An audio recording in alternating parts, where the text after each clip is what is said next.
자, 질문이 없으시면 진도 나가보겠어요. 지난번에 우리 기독론에서 그 칼키돈 신조를 읽어봤어요. 자, 이제 기독론 양성론하고 속죄론하고 크게 두 개로 구성되어 있죠. 이제 우리 이제 양성론을 지금 공부하고 있는 중인데 먼저 칼키돈 신조를 읽어보겠습니다. 그러니까 이제 양성론, 칼키돈 신조. 예수 그리스도는 참 하나님이며 참 인간이다. 여기서 참이라는 건 진짜 하나님이고 진짜 인간이다. 자, 이것이 어떻게 가능한가? 그것도 한 인격체 안에서. 이 두 개의 속성이 통일을 이루는데 막 섞이는 것도 아니고 뭐 서로 변질되는 것도 아니고 각각 독립돼서 움직이는 것도 아니고 뭔가 그런 묘한 모예요. 그걸 이제 여기 표현해 보려고 한 거예요. 칼케돈 신조 읽어보겠어요. 29페이지. 한 분이시여 동일하신 성자. 이게 이제 한 인격체라는 얘기죠. 독립된 하나의 개체, 한 인격체. 우리 주 예수 그리스도에 대한 우리의 일치된 가르침과 신앙 고백은 그러니까 이제 같이 예수 믿는 사람들은 예수 그리스도에 대해서 일치되게 가르치고 일치되게 신앙 고백하고 일치되게 믿어야 된다 이거예요. 일치되게. 이거 뭐 각자 알아서 좋은 대로 믿으면 됐지 뭐 그게 아니란 말이에요. 왜 그러느냐? 진리라는 건 하나다 이거야. 진리에 있어서 통일이 돼야 된다 이거야. 예. 그러니까 이제 요즘 정신하고 많이 달라요. 요즘은 뭐 각자 알아서 믿는 거지 뭐. 예수님은 동성애자야. 아, 그뭐 우리가 좋아서 이렇게 믿는다. 그러면 또 그런가 보다. 뭐 너희들은 그렇게 해라. 예. 그런 분위기가 아니었어요. 이때는 막 그러니까 정죄하고 이단 정죄, 예. 그리고 막 퇴출시키고 막 유배를 보내고 막 이런 거예요. 자, 일치된 가르침과 신앙 고백은 거룩한 교부들을 따라 다가가 간다. 거룩한 교부들 일관되게 쭉 그렇게 왔다는 얘기예요. 처음부터 지금까지. 그러니까 이게 몇 년도에 만든 거야 이게? 400, 425년이야 뭐야? 칼케돈 신조가 몇 년이에요? 응?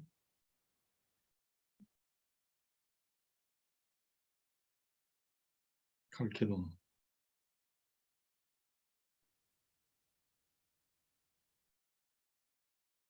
칼케돈 신조가 몇 년이에요? 451년 10월 8일. 아이고 날짜까지 나오네. 451년. 자, 그때까지 이 거룩한 교부들 일관되게 그렇게 믿어왔다. 그렇게 가르치고 그렇게 배웠고 그렇게 신앙 고백하고 그렇게 살아왔다 이거예요. 그러니까 뭐 451년에 뭐 없던 건데 갑자기 이제 지금부터 이런 개념을 하겠다 우리 그런 게 아니라 말이에요. 그럼 뭐요? 애시당초부터 그렇다는 얘기야.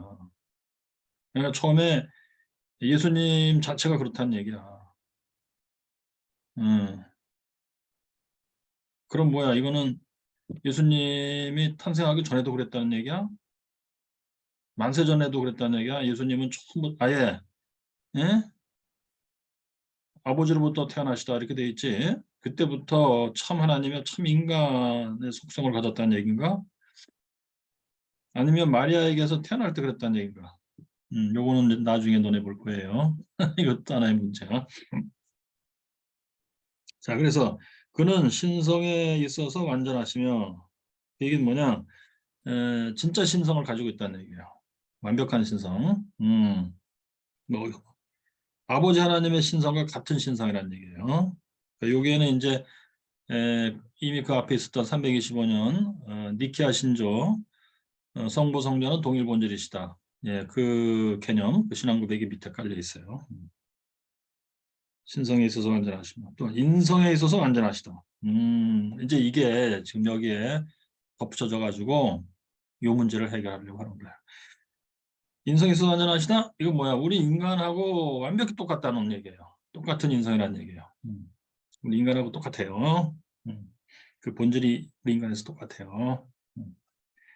자, 그는 진정으로 하나님이시며 진짜 하나님이고 진정으로 이성적인 영혼과 몸을 가진 인간이시다. 진짜 인간이다. 근데 이 당시에 인간 그러면 기본적으로 영혼 플러스 몸으로 구성되어 있다고 생각한 거죠. 그러니까 여기서 이제 영혼을 이성적인 영혼 이제 그렇게 표현했는데 이 얘기는 왜 했을 것 같아요, 여러분 혹시? 그러니까 몸은 뭐 우리랑 똑같은 몸이다. 응? 그러니까 진짜 이 몸이야 물질적인 소재로 된 몸이야. 병들고 안 먹으면 배고프고, 응? 또 어디 다치면은 피나고 뭐 이런 몸. 근데 이성적인 영혼, 이 영혼은 이거는 신성이다, 로고스다. 어, 인간의 영혼하고 다르다, 로고스다. 이렇게 생각한 사람이 있었죠. 그 사람이 누구죠? 예수 그리스도를 신성 인성 합쳐진 거다고 보긴 보는데 신성 쪽으로 막 밀고 간 거예요. 응? 그래서 이분은 신이다. 이거 얘기하려고 음, 영혼은 로고스다 이렇게 해버렸어요. 그 사람이 누구예요? 아폴리나리오스예요. 그러니까 니케아 신조의 그 영웅이 누구예요? 아타나시우스. 예. 아타나시우스의 친구래요. 아폴리나리오스가. 그러니까 아타나시우스가 예수는 니케아 신조에서 그 성부 성자 동일 본질이시다. 그 본질에 있어서 아버지랑 똑같은 신이에요. 그러니까 그것을 이제 기독론에도 끌고 들어온 거예요. 그래서 어, 신성은 물론 신성이고 인성에 가서도 몸은 그냥 우리랑 똑같은 몸이겠지만 영혼은 로고스다. 뭐 하나님의 본질을 갖고 있는 거다. 신성이다 이거. 이렇게 생각함으로 오류를 발생시켰어요. 틀렸어요. 그 사람 정죄돼요 결국. 그래서 그걸 이제 의식하고 이제 이 표현을 합니다. 이성적 영혼, 진짜 우리랑 똑같은 영혼을 갖고 있는 거다. 그 얘기예요. 그는 신성에 있어서는 성부와 동일 본질이시고, 그렇지. 니케아신조. 인성에 있어서는 우리와 동일 본질이시다. 진짜 인간이다. 진짜 인간은 왜 이렇게 강조한 거야 지금? 신성, 인성이 각각 완벽해요. 그 죄를 제외하고는 우리와 모든 점에서 같으시다. 죄만 없으시다. 그렇지. 근데 우리 인간은 이제 남에서부터 원자가 태어났다 이 얘기겠지. 근데 예수님은 남에서부터 원자에 있는 존재가 아니라는 얘기지. 그게 가능할까요? 어떻게 생각하세요? 우리 인간이랑 똑같다는데 인간은 원래 죄를 피할 수 없지. 이렇게 연약한 인간이라는데 예수님은 연약한 건 아닌 거야 우리랑? 우리 같이 연약한 건 아니야? 어떻게 생각하시겠어요? 이게 가능한 얘기인가? 뭐 이제 여러 신학의 이제 그 종류들이 있는데 이러저러한 어떤 신학의 종류들을 그 밑에 깔고 얘기하면은 불가능한 얘기예요, 이거는. 그렇게 주장하는 사람들도 많이 있었지. 그런데 자, 최소한 우리 웨슬리식으로 생각해 봅시다. 가능할까요? 100% 인성, 우리랑 똑같은 인성인데 죄가 없어. 가능할까요? 그러니까 사람들이 에, 예수님 인성은 우리랑 똑같아. 근데 죄는 없어. 그 점에서 우리랑 달라. 인성이라는 점에서도 특이한 거야. 유일무이한 거야. 그렇게 생각하는데 유일무이할까요, 과연? 어떻게 생각하세요? 만약에 우리랑 100% 똑같은 인성이다. 그런데 예수님은 유일무이하게, 특이하게 그야말로 유일무이하게 죄는 없다. 그러면 우리랑 똑같은 인성이 아닌 거예요. 근데 우리랑 똑같은 인성이라는데 죄는 없다. 이게 예술의시로 생각하면 가능할까요? 가능하죠, 당연히. 왜 그럴까요? 자, 예술의 생각에 하나님이 아담을 창조하셨어요. 그럴 때 하나님의 형상으로 만드시죠. 근데 그때 죄가 있는 형상으로 만든 걸까요? 죄가 없는 형상으로 만든 걸까요? 당연히 죄가 없는 형상으로 만들었죠. 그럼 그때 뭐 아담은 뭐 하나님이야? 신이에요? 아니에요. 그냥 인간이에요. 완벽히 인간이에요. 완벽히 인간인데 죄가 없다? 가능하죠, 100%. 근데 일이 터졌어. 그 뭐요? 뱀의 유혹에 따라서 이제 먹지 말라는 명을 어기고 먹었어요. 죄를 진 거죠. 이제 그때부터 이제 영원히 썩었다. 이렇게 되는 거지. 예? 그럼 죄가 있게 되는 거예요. 예. 그래서 이제 그 이하 태어나는 인간들은 다 날 때부터 이제 그런 썩은 영혼으로 태어난다 얘기지. 그래서 마귀의 형상, 짐승의 형상을 갖고 태어난다 얘기지. 자, 그러니까 인간인데 죄가 없어? 당연히 그게 맞아요. 하나님이 그렇게 만든 거예요. 근데 인간이 지가 알아서 죄를 지으므로 이걸 망가뜨린 거예요, 그냥. 그러니까 인간이 죄가 없을 수가 없어. 인간은 진짜 나는 예외 없이 모든 인간 나면서부터 죄이냐? 그거는 하나님이 그렇게 만들어서가 아니고 인간이라는 건 본래 그래. 그래서 그런 게 아니고 죄를 져서 그래요. 지가 알아서 죄를 져서. 네. 그래서 이제 저는 창조론, 영혼의 창조론을 주장하는 건데 모태에서 하나님이 각 인생의 영혼을 직접 창조하신다. 몸은 이제 부모 DNA를 해서 형성이 되겠지. 밥 먹은 거 들어가서 재료가 해서 몸이 형성돼 나가요. 네, 그런데 영혼은 하나님 직접 창조하신다. 그리고 그 영혼은 모태에서 이미 창세기 3장을 재현한다. 스스로 죄를 짓는 거예요. 그래서 죄 없는 인간은 없다 이렇게 되는 거예요. 자, 그러므로 니케아 신조에서 예수님이 진짜 100% 우리랑 똑같은 인성을 갖고 있는데 죄는 없으시다 할 때 유일무이하게 특이하게 그렇다 그 얘기가 아니에요. 예수님이 본래 인간의 모습이에요. 진짜. 죄를 짓지 않은 진짜 인간의 모습이에요. 예. 우리 인간도 그렇게 될 수 있다고 보는 거예요, 결국. 그래서 이제 웨슬리는 그것을 그리스도의 완전에서 이제 찾은 것이죠. 진짜 죄를 짓지 않는다. 그런데 인간의 제한성이라는 게 따라붙어요. 제한성. infirmities. 예. 그래서 그거는 웨슬리와 죄로 카운트하지 않는다. 하나님이 그건 죄로 여기지 않는다. 인간의 제한성이 뭔지를 그래서 정밀하게 정확히 이해를 하셔야 돼요. 예, 죄 짓는 내용들이 아닌 건데 죄를 짓는 것은 뭐냐 웨슬리가 볼 때 일단 영혼에 그 썩은 것이 작동을 시작 먼저 해야 돼요. 예, 그러면서 의도가 작동해요. 예, 의도, 죄를 짓는 의도가 작동해요. 본인이 알든 모르든. 예, 그래서 그 의도가 작동해가지고 외적 행동까지 이제 나와. 생각과 말과 행동에서 죄를 져. 그게 죄예요. 근데 infirmities라고 하는 것은 인간의 제한성이라는 것은 죄를 지려는 의도가 섞여 있지를 않아요. 예. 그래서 그걸 죄라고 카운트 안 해요. 그게 웨슬리 개념이에요. 자, 아무튼 예수님은 그런데 우리랑 완전히 똑같은데 인성인데 죄는 없으시다 할 때 그러면 예수님의 영혼은 어떤 상태겠어요? 죄를 짓는다 할 때 웨슬리시로 보면 영혼에서부터 시작하잖아요. 영혼에 썩음썩음한 게 있어야 돼. 그것이 이제 죄 지려는 의도가 형성돼서 표현돼야 돼. 그리고 그것이 이제 행동으로 나와야 돼. 이렇게. 그러면 예수님의 영혼은 어떤 상태인 거예요? 인간으로서 가능한 상태인데, 예, 완벽한 도덕적 하나님의 형상이죠. 하나님이 아담을 처음 만들었을 때와 같은 거예요. 그거를 웨슬리가 정확하게 표현을 했어요. 이거는 특별히 우리 속죄로 들어가서 한번 보겠어요. 들어가서. 그래서 제가 볼 때 웨슬리의 기독론이 간단한 것 같은데 진짜 정밀해요. 간단한 것 같은데 진짜 정밀하게 잘 썼어요. 근데 이제 웨슬리 연구는 진짜 재밌어. 웨슬리 전공자, 저도 웨슬리 전공자는 아닙니다만 다 달겨들어서 웨슬리 했어. 그 중에 하나를 제가 읽어드릴게요. 네. 웨슬리 기독론에 대해서 어떻게 이 책입니다. 혹시 아시는 분들 있을까 모르겠어요.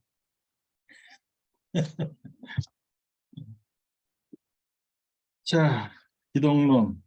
웨슬리의 기독론의 신학사적 위치. 웨슬리의 신학적 독특성은 실천적 경건을 강조한 데 있다.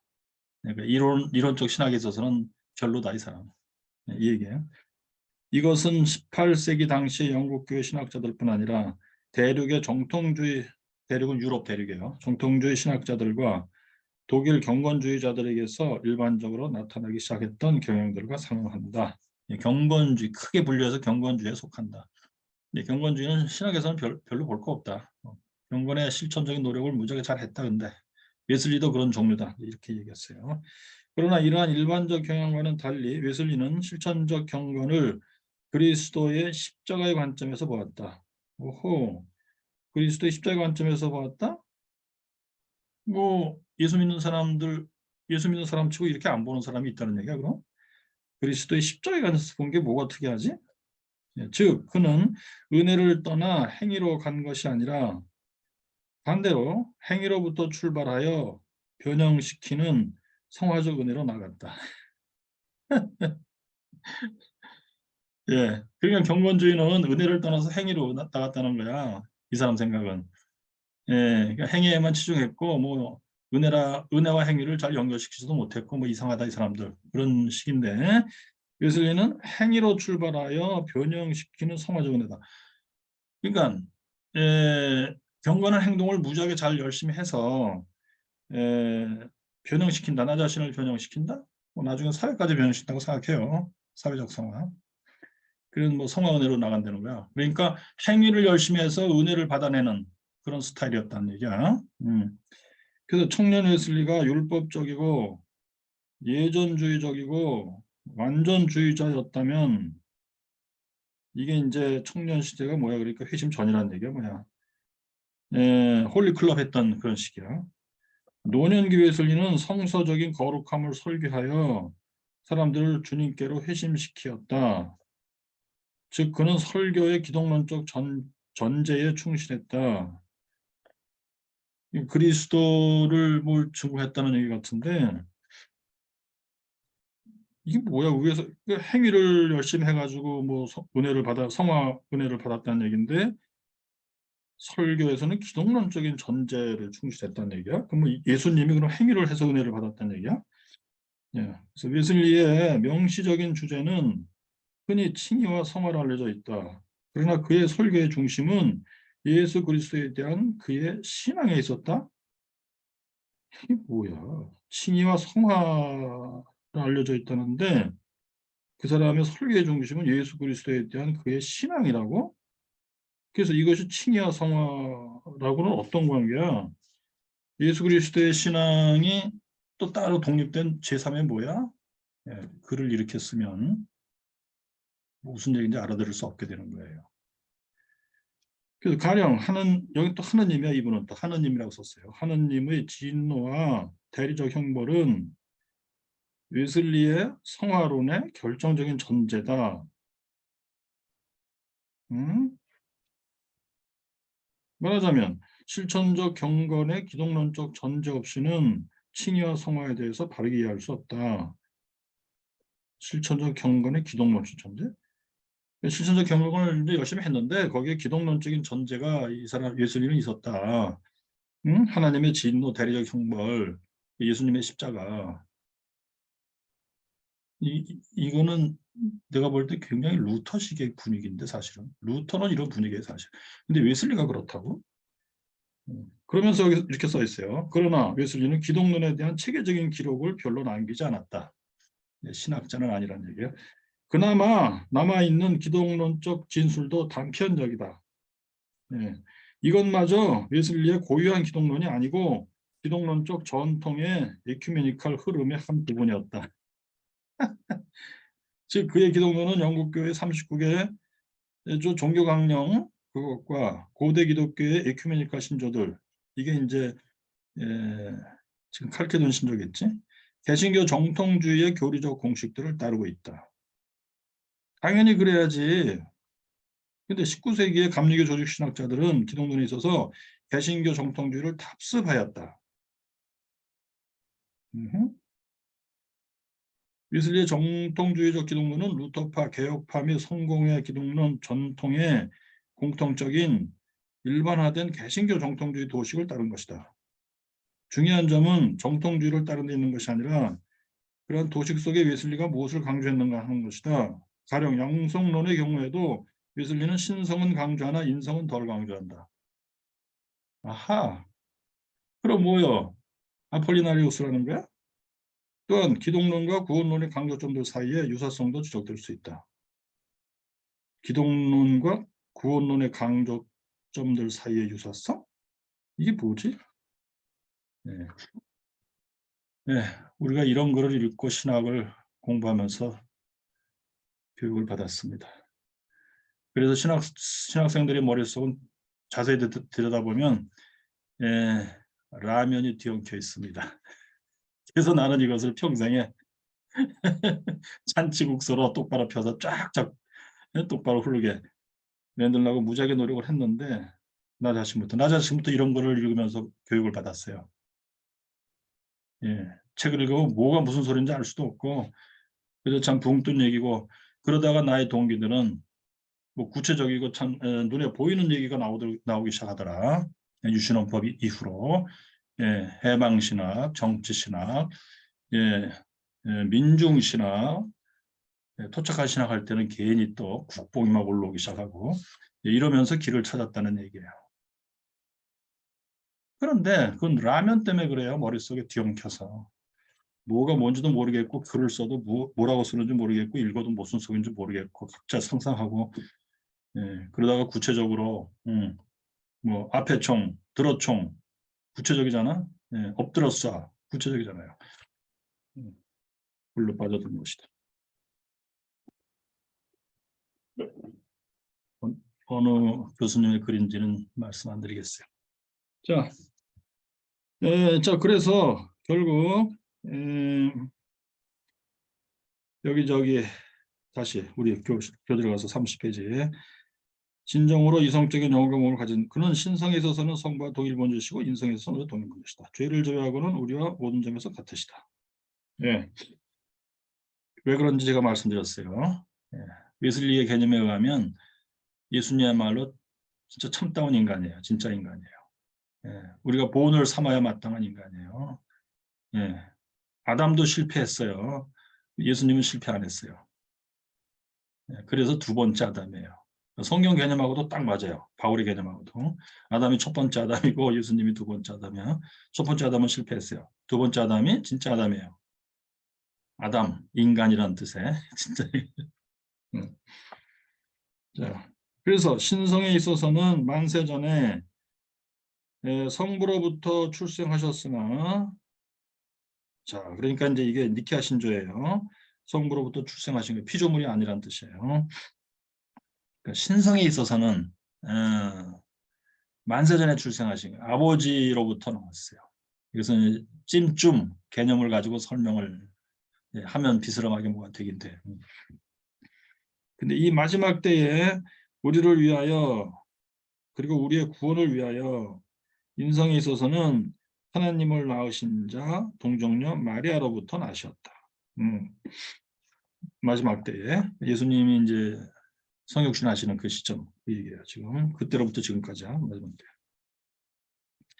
우리를 위하여 그리고 우리의 구원을 위해서 이제 구원자로 오시기 위해서는 인성에 있어서 하나님을 낳으신 자 동정녀 마리아 이게 이제 마리아를 하나님의 어머니라고 표현했던 서방의 개념이에요. 동방은 그것을 거부했어요. 대표적으로 네스토리우스가 그건데 그래서 네스토리우스는 그리스도의 어머니, 그리스도를 낳으신 자 그리스도의 어머니라고 표현을 하면서 하나님을 낳은 어머니라는 개념을 이제 거부를 했던 건데 이 칼크든 신조에서는 서방의 개념을 받아들였어요. 하나님을 낳으신 자 동정녀 마리아. 그러니까 이제 여기서 하나님이 바로 예수 그리스도인데 이미 신성을 완벽하게 갖고 있잖아요. 예수님이 그 위의 얘기만 봐도.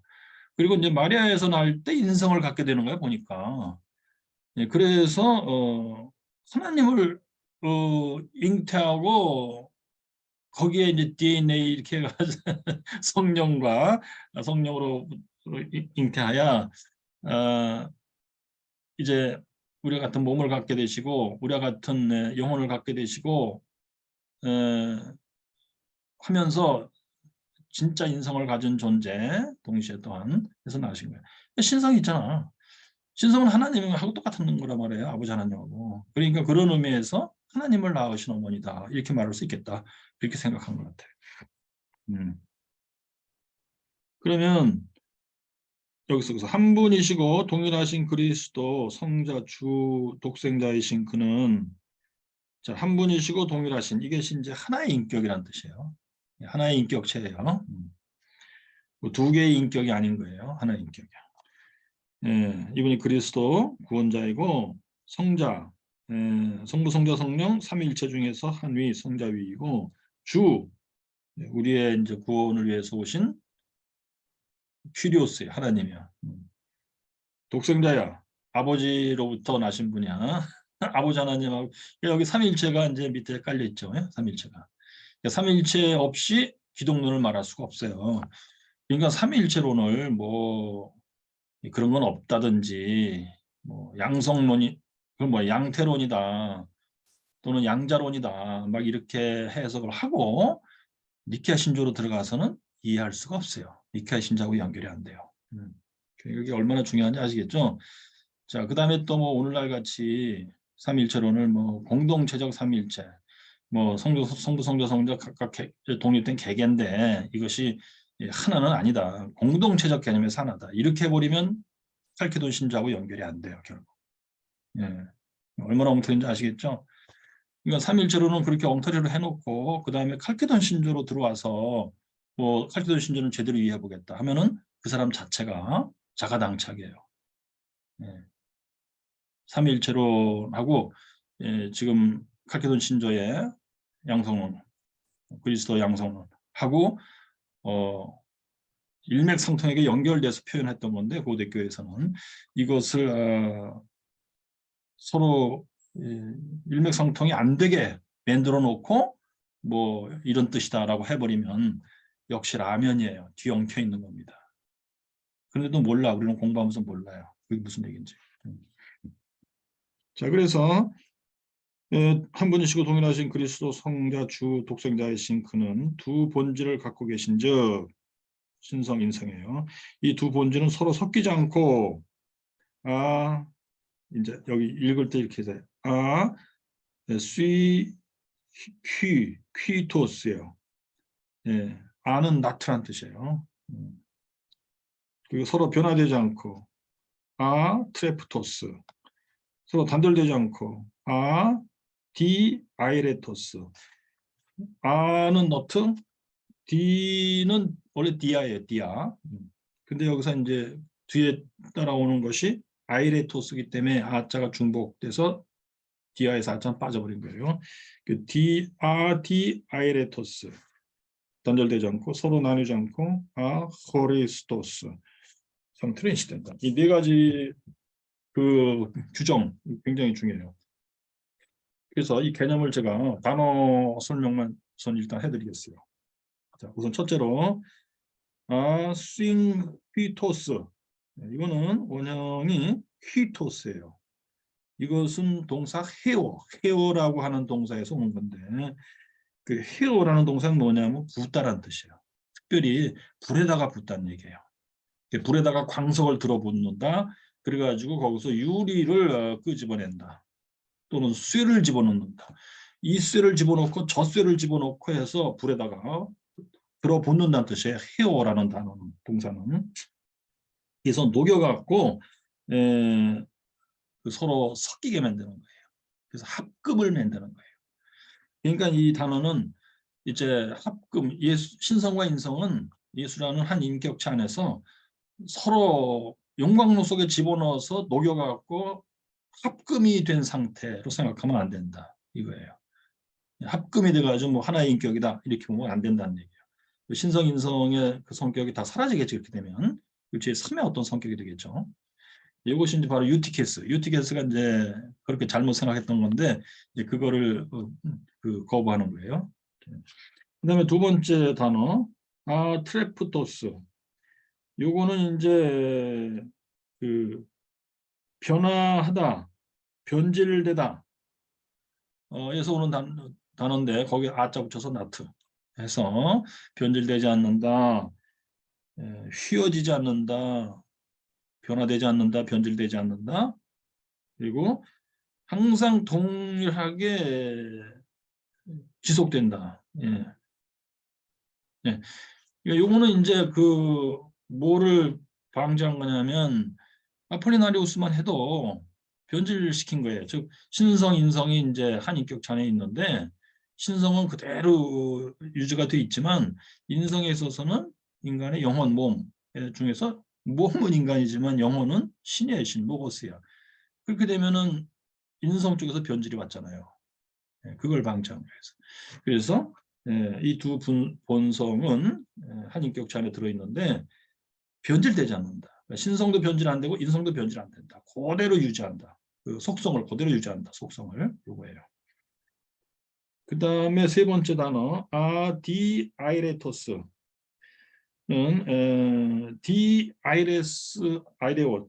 디아이레오라는 동사에서 온 건데 요거는 to take one from another 분리시키다. 분리시키다인데 여기 이제 뒤에 네 번째 단어하고 비슷해요. 네 번째 단어도 분리시키다, 띄워놓다 이건데 여기 세 번째 단어 이거는 분리시키다이면서 동시에 divide into parts, 여러 부분으로 나누다, 분배하다라는 의미가 강화되어 있어요. 분배. 네 번째 단어는 근데 분리라고 하는 단어 의미가 강화되어 있어요. 분리. 예. 그러니까 여기 이제 세 번째 단어 분배가 뭐냐면 나눠 갖는 거예요. 그러니까 신성, 인성이 각각의 영역을 나눠 갖는 거예요. 예. 그런데 나눠 갖고 서로 각자의 행동을 한다는 얘기예요. 분배. 각자의 역할을 분배해서 행동한다는 얘기예요. 다른 말로 신인 협동설적인 의미가 살짝 들어가 있어요. 예.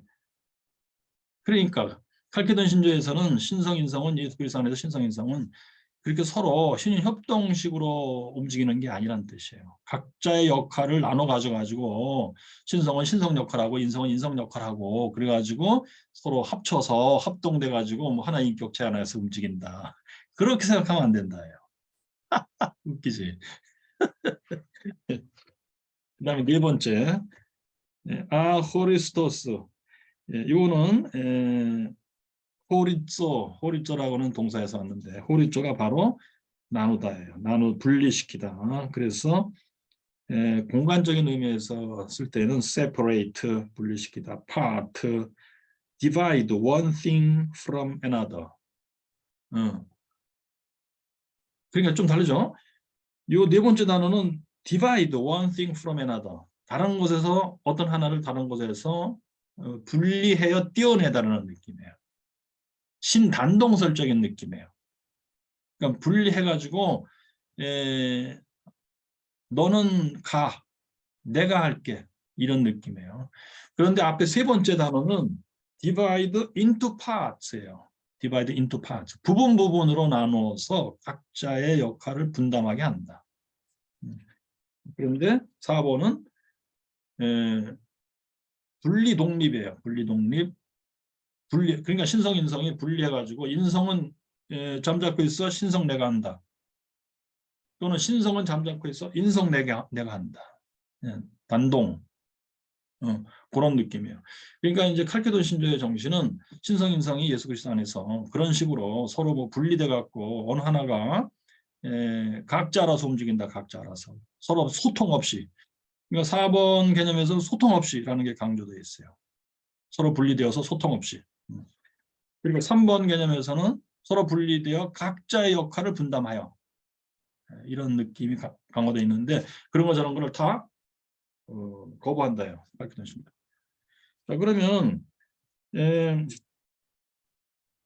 그 3번은 이제 누구를 견지한 거냐면 결국 네스토리오스인데 네스토리오스는 신성, 인성이 예수님 안에 있는데 이것이 이제 각각 독립돼서 있어요.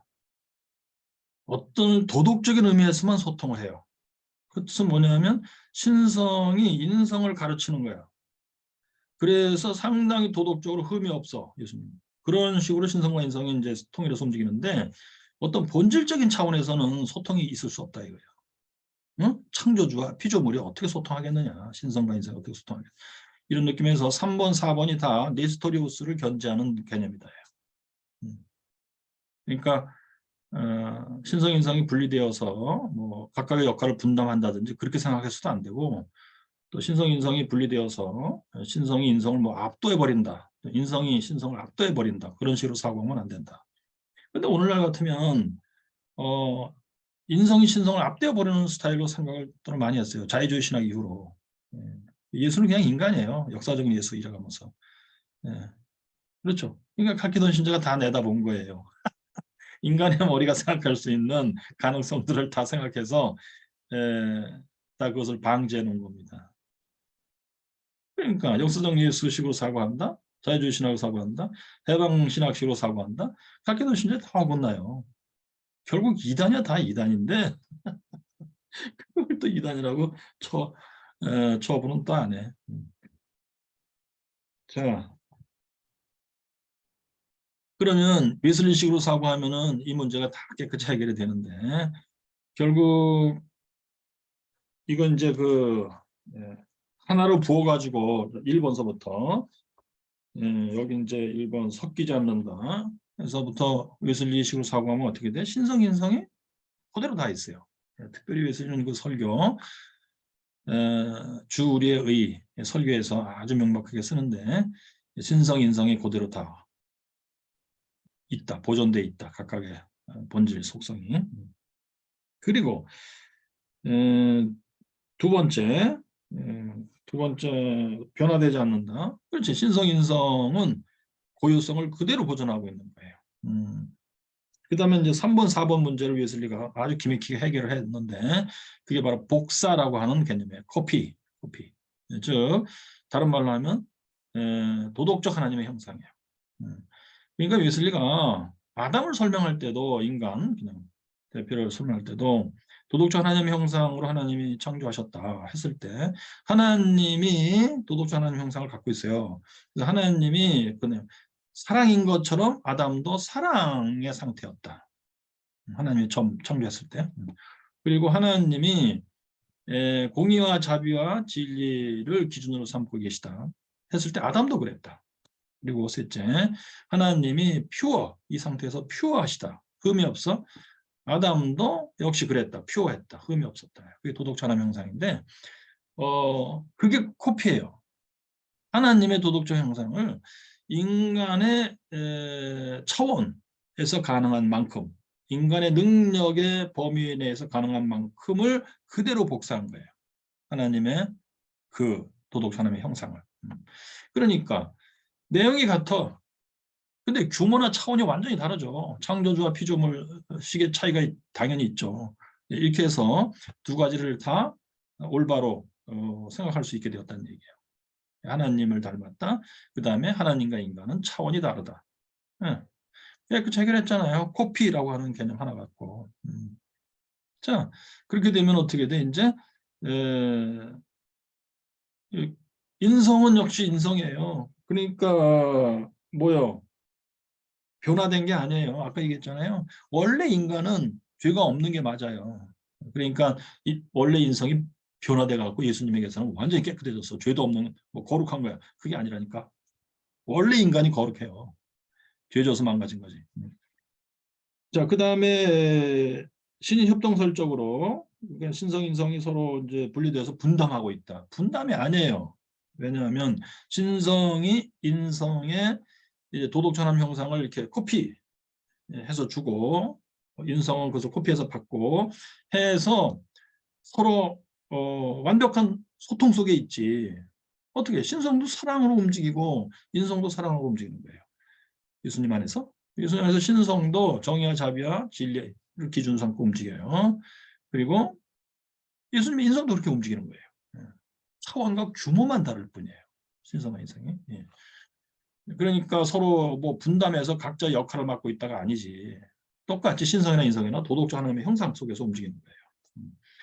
그 다음에 여기 이제 네 번째 나뉘지 않는다 했을 때 이제 신단동설식으로 이제 착각하게 하지 말라는 건데, 즉 예수님 안에서 신성과 인성은 뭐 서로 분리시켜서 신성이 인성을 압도해 버린다든지 그 현상 당연히 아니죠. 예. 인성, 하나님이 아담을 처음 만들었을 때 그 완벽한 도덕자는 형상 속에서 인성이 움직이고 있단 말이에요. 그러니까 인성은 자기 할 일 하고 있잖아. 그러니까 신성이 압도한 게 아니지. 그 다음에 인성이 신성을 압도했느냐? 아니죠.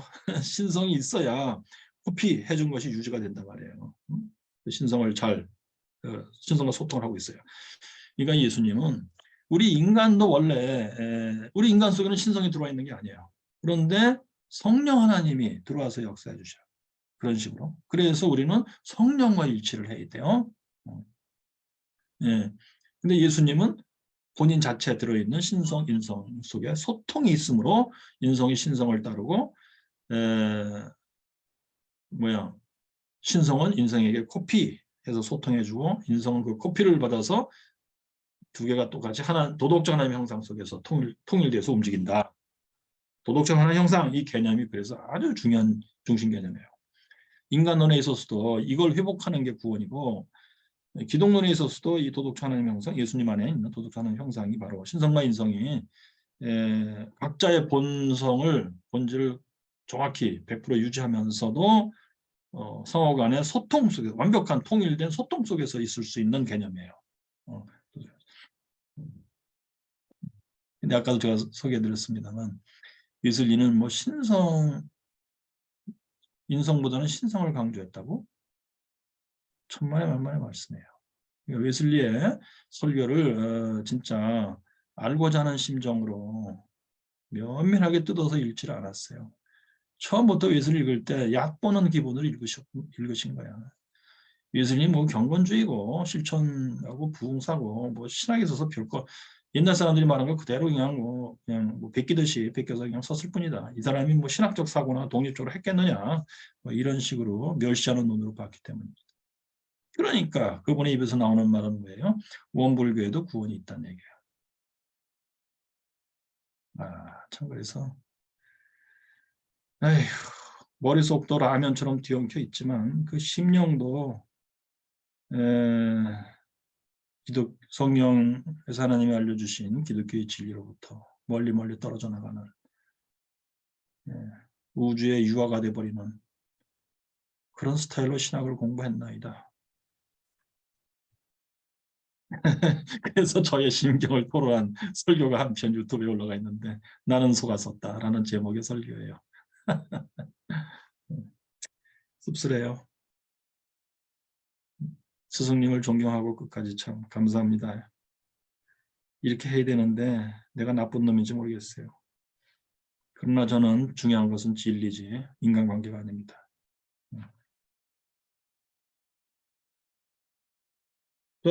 자, 계속 읽어보겠어요. 그래서 이 두 본질은 통일을 이루고 있으나 그렇지. 그러니까 이제 예술식으로 사고하면 이제 간단히 깨끗이 해결돼요. 도덕적 하나님의 형상 속에서 신성도 인성도 움직이는 거예요. 도덕적 하나님의 형상은 원래 하나님 거라니까요. 신성의 거예요. 그것을 하나님이 인성에게 복사시킨 거예요. 그래서 인간에게도 도덕적 하나님의 형상이 있는 거예요. 예수 믿으면 그것이 회복된다는 얘기고 그리스도의 완전에 들어갔을 때 완벽히 회복된다는 얘기고 그럼 그리스도의 완전에 들어갔을 때 예수님의 기분을 그래도 어느 정도 느낄 수 있겠잖아요. 예수님 속에도 그리스도의 완전 도덕적 하나님의 형상이 아주 온전한 형태로 움직이고 있다는데 예수님은 살아생전 기분이 어땠을까 궁금하지 않으세요? 한번 해보시기 바라요. 이 두 본질은 통일을 이루고 있으나 그로 인하여 서로 다름이 없어지지 않고 서로 다름, 그렇지 신성 인성 구별되잖아요. 당연히. 오히려 각각의 본질의 고유성이 그대로 보존되며 그렇지 완벽한 신성 완벽한 인성이요. 그러면서도 한 인격과 한 개체 안에서 예수님 한 분이야. 동일하신 한 분이야. 통일을 이루고 있어서 통일을 이루고 있어요. 똑같이 도덕적 하나님의 형상의 분위기 내에서 움직이는 거예요. 두 인격들로 나뉘거나 분리되지 않는다.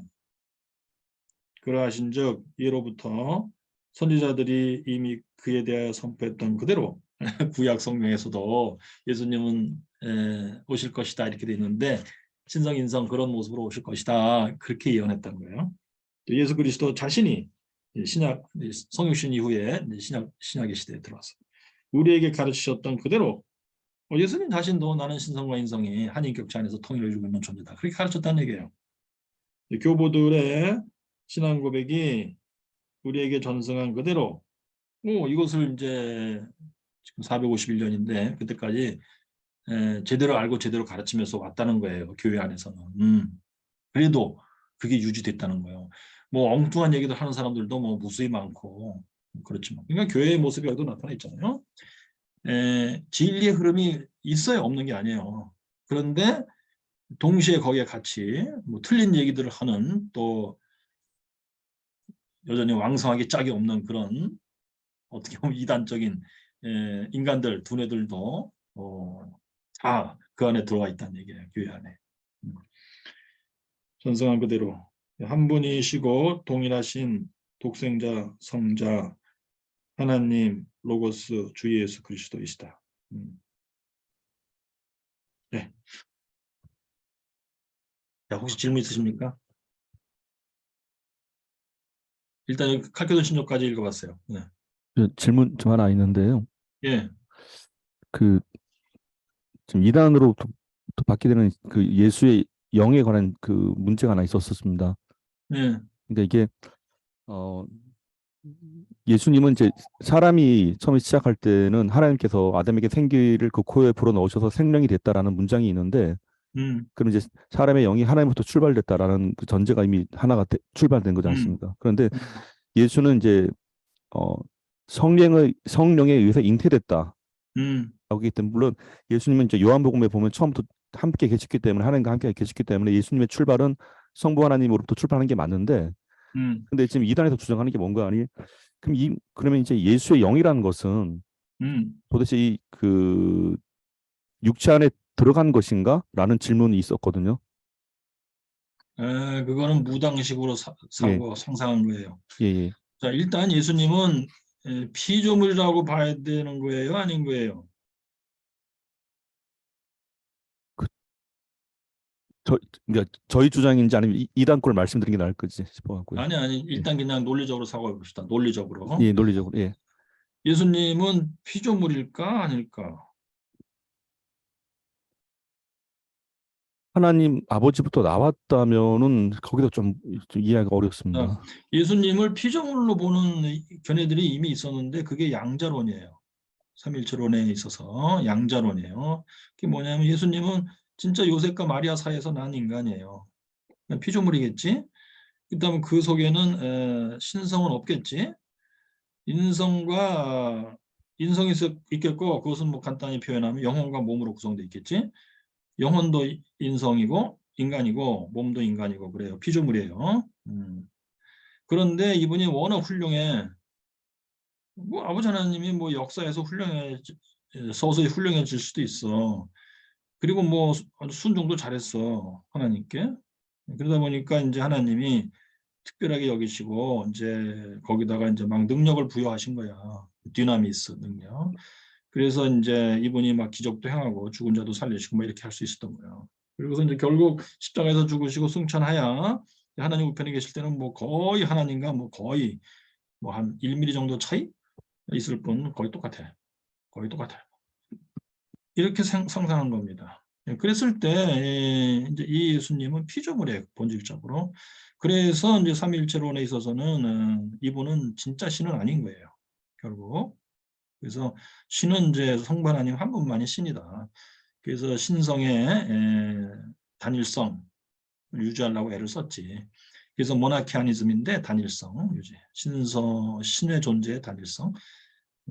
근데 이제 이런 식으로 사고 설명했기 때문에 이제 붙인 이름이 다이나믹이에요. 다이나믹 모나키아니즘. 이거를 이제 역동적 군주론이라고 번역을 했었어 옛날에. 역동적. 뭐 이런 의미로 이해를 하면 뭐 그렇게 쓰면 되긴 되겠지. 그러나 거기서 다이나믹은 역동이란 뜻이 아니에요. 신적 능력이란 뜻이에요. 신적 능력을 하나님 아버지 하나님 부여했다는 뜻이에요. 자, 그게 틀렸단 말이야. 그렇다면 뭐야? 결국 예수님을 피조물로 보면 안 된단 말이에요. 그래서 삼위일체론에서도 예수님은 피조물로 안 봤기 때문에 성부로부터 영원 전부터 이미 성부로부터 영원히 출생하시다 이렇게 표현한 거예요. 영혼의 차원에서 출생하시다 피조물의 영역에서 등장하신 분이 아닌 거예요. 그것도 만들어진 게 아니고 출생된 거야. 그래서 예수님은 피조물이 아니라 이 얘기 한 거고, 그 다음에 칼케돈 신조, 기독교 신조에서도 아까도 우리 봤지만 그 하나님을 낳으신 자 동정녀 마리아에서 나시다 이렇게 돼 있단 말이에요. 성령으로 잉태됐다는 것도 피조물이 아니라는 걸 말한다고 한 거예요. 그럼 이제 몸뚱아리는 끝 자르면 피나지 않냐? 우리랑 똑같이. 맞습니다. 그러면 그거는 왜 그렇게 된 거야? 일단 마리아의 DNA가 들어가 있겠지. 그리고 성령의 DNA, 성령 하나님께서 뭐 성령 하나님이 DNA를 갖고 있는 게 아니고 성령님의 전능의 능력으로 마리아의 DNA에 플러스 될 만한 50%의 또 남성 쪽에서의 DNA를 이제 이렇게 해서 집어넣었다. 그래가지고 합쳐져서 몸이 됐다. 저는 그렇게 상상을 해요. 그러면 그거는 피조물 아니냐 했을 때 뭐 그럴 수 있어요. 일단 예수님 몸을 가져야 되니까. 그런데 중요한 것은 웨슬리도 그 개념을 갖고 있습니다만 나는 내 몸이 내가 아니다. 그 얘기예요. 나는 나라가 하는 정체성은 몸이 아니다. 몸은 내가 아니다. 그 주장을 해요. 나는 영혼이다. 예수님의 경우에도 그 영혼이 예수님의 진짜 정체성인데 이건 우리 인성의 영혼하고 똑같아요. 예. 그런데 이것이 피조된 것일까? 아니고 역시 이것은 아버지 하나님으로부터 그 복사돼서 나온 거예요, 그냥. 그래서 마리아의 모태에서 이제 몸뚱아리라고 하는 것과 결합이 됐다 이렇게 생각할 수 있겠지. 그럼 예수님의 자기 정체성은 몸이 아니에요. 영혼이지. 그 영혼은 근데 피조된 게 아니에요. 아버지로부터 나온 거예요. 출생한 거예요. 아버지로부터. 근데 그래서 뭐 바깥에서부터 들어간 것도 아니고 어디 뭐 피조된 상태로 한 것도 아니고요. 근데 우리 일반 인간은 모태에서 이제 하나님이 그 영혼을 창조하여 있게 하는 거예요. 존재하게 하는 거예요. 피조물이에요. 그래서 우리 인간은 영혼도 피조물이에요. 그렇다고 생각이 돼요. 그러니까 이제 뭐 각종 이단들이 뭐 이단의 교주들이 자기를 예수님과 동격으로 만들어 보려고 뭐 예수님도 피조물이다. 나랑 똑같다. 뭐 이런 식으로 이제 말하는 경우도 있겠지. 그랬을 때 그것을 칼케돈 신조에서처럼 뭐 특히 읽어보고 교주가 칼케돈 신조도 신성 인성 예수님은 진짜 인간이다 우리랑 똑같은 뭐 이런 식으로 해서 사람들을 속이는 데 사용할 거예요 아마. 혹시 또 다른 질문요? 그래서 이 종교개혁은 진짜 차분히 생각하시고 논리적으로 사고하셔야 돼요. 왜냐하면 이단들이 말싸움에서 이기려고 하는 그 본성이 굉장히 강해요. 사이코패스들은 말싸움에서 절대로 안 지려고 그래요. 사이코패스의 아주 뭐랄까 아주 전형적인 특징입니다. 그러니까 이제 대개는 궤변이에요, 다 궤변. 근데 이런 신학적 훈련이 안 된 사람들은 뭐 거의 다 넘어가게 돼 있어요. 사이코패스의 또 타고난 재주, 사람들을 설득해요. 거짓말로 속여서 넘겨요. 예. 그러니까 교리 문제에 있어서 그런 기괴한 궤변들을 주장하게 돼 있는 거예요. 뭐 혹시 또 다른 질문이요? 없어요. 자, 네, 그럼 계속 읽어볼게요. 자, 밑에 그래서 칼케돈 신조는 주로 양성론 교리를 표현하고 있으나 여기에 이제 그 속죄론도 포함되어 있다고 하는 걸 제가 강조한 거예요. 이 마지막 때에 우리를 위하여 그리고 우리의 구원을 위하여 라고 이제 그 위에 표현되어 있었는데 라는 표현 속에는 속죄론 교리가 암시되어 있다. 즉 양성론 교리는 속죄론 교리의 근거가 되는 거예요. 그러니까 신성 인성이 이렇게 한인격체 안에서 각각 그 완전성을 유지를 한 상태에서 한 인격체 안에서 통일을 이루고 있는 형태다. 이게 이렇게 해야 이분은 구원자가 될 수 있는 거예요. 그게 아니라면 이분은 구원자가 될 수 없어요. 그냥 우리 보통 인간하고 똑같든지 아니면 그냥 신이든지 막 이렇게 돼버려. 그러면 그 후에 나오는 구원론 교리하고 아구가 안 맞아버려요. 결국. 예. 그 십자가에서 한 인간이 죽었댄다. 그게 무슨 의미야. 과거 역사에 뭐 무수히 그런 일이 있었는데 그것 때문에 우리가 구원받는다? 말이 안 되지. 근데 신성, 아버지와 똑같은 신성을 가진 존재가 죽으셨다. 우리를 대신해서 그래야 의미가 있는 거예요. 이게. 그리고 그분은 그냥 신인데 죽었다. 그래도 우리랑 연결성이 없어져 버려요, 결국. 우리에게 뭐 구원을 미치는 그런 어떤 사건은 아닌 거야. 그렇다면 이분은 우리가 똑같이 인성을 갖고 있어야 돼. 예. 그리고 죄가 없으셔야 돼. 근데 죄인인 우리의 죄를 대신해서 죽으신 거야. 이래야 연결이 돼요, 우리의 구원과. 예. 그래서 예수님의 양성론은 저 앞에 이제 삼일체론하고 그 뒤에 나오는 구원론하고의 중간에 연결고리인 거예요, 또한 이것이. 그러니까 결국 기독교의 이런 핵심 교리들은 다 연결돼 있어요. 그것도 아구가 정밀하게 맞춰져 갖고 일미도 안 틀리게. 그러니까 이것을 다 똑바로 그 고대 교회가 발견한 그 진리 그대로 이해를 하고 연결을 시켜야 이게 말이 되지. 뭐 이건 뭐 어느 하나는 인정하고 어느 하나는 인정 안 하고 그래도 아구가 어그러지고 뭐 세계를 연결시키는데 조금씩 정밀하지가 않아. 다 이상하게 뭐 허점들이 많게 그렇게 이해를 하고 있다. 그래도 이것이 아구가 안 맞는 거예요. 엉터리 얘기가 되는 거예요, 결국. 예수 믿고 구원은 받느냐? 구원은 받아요.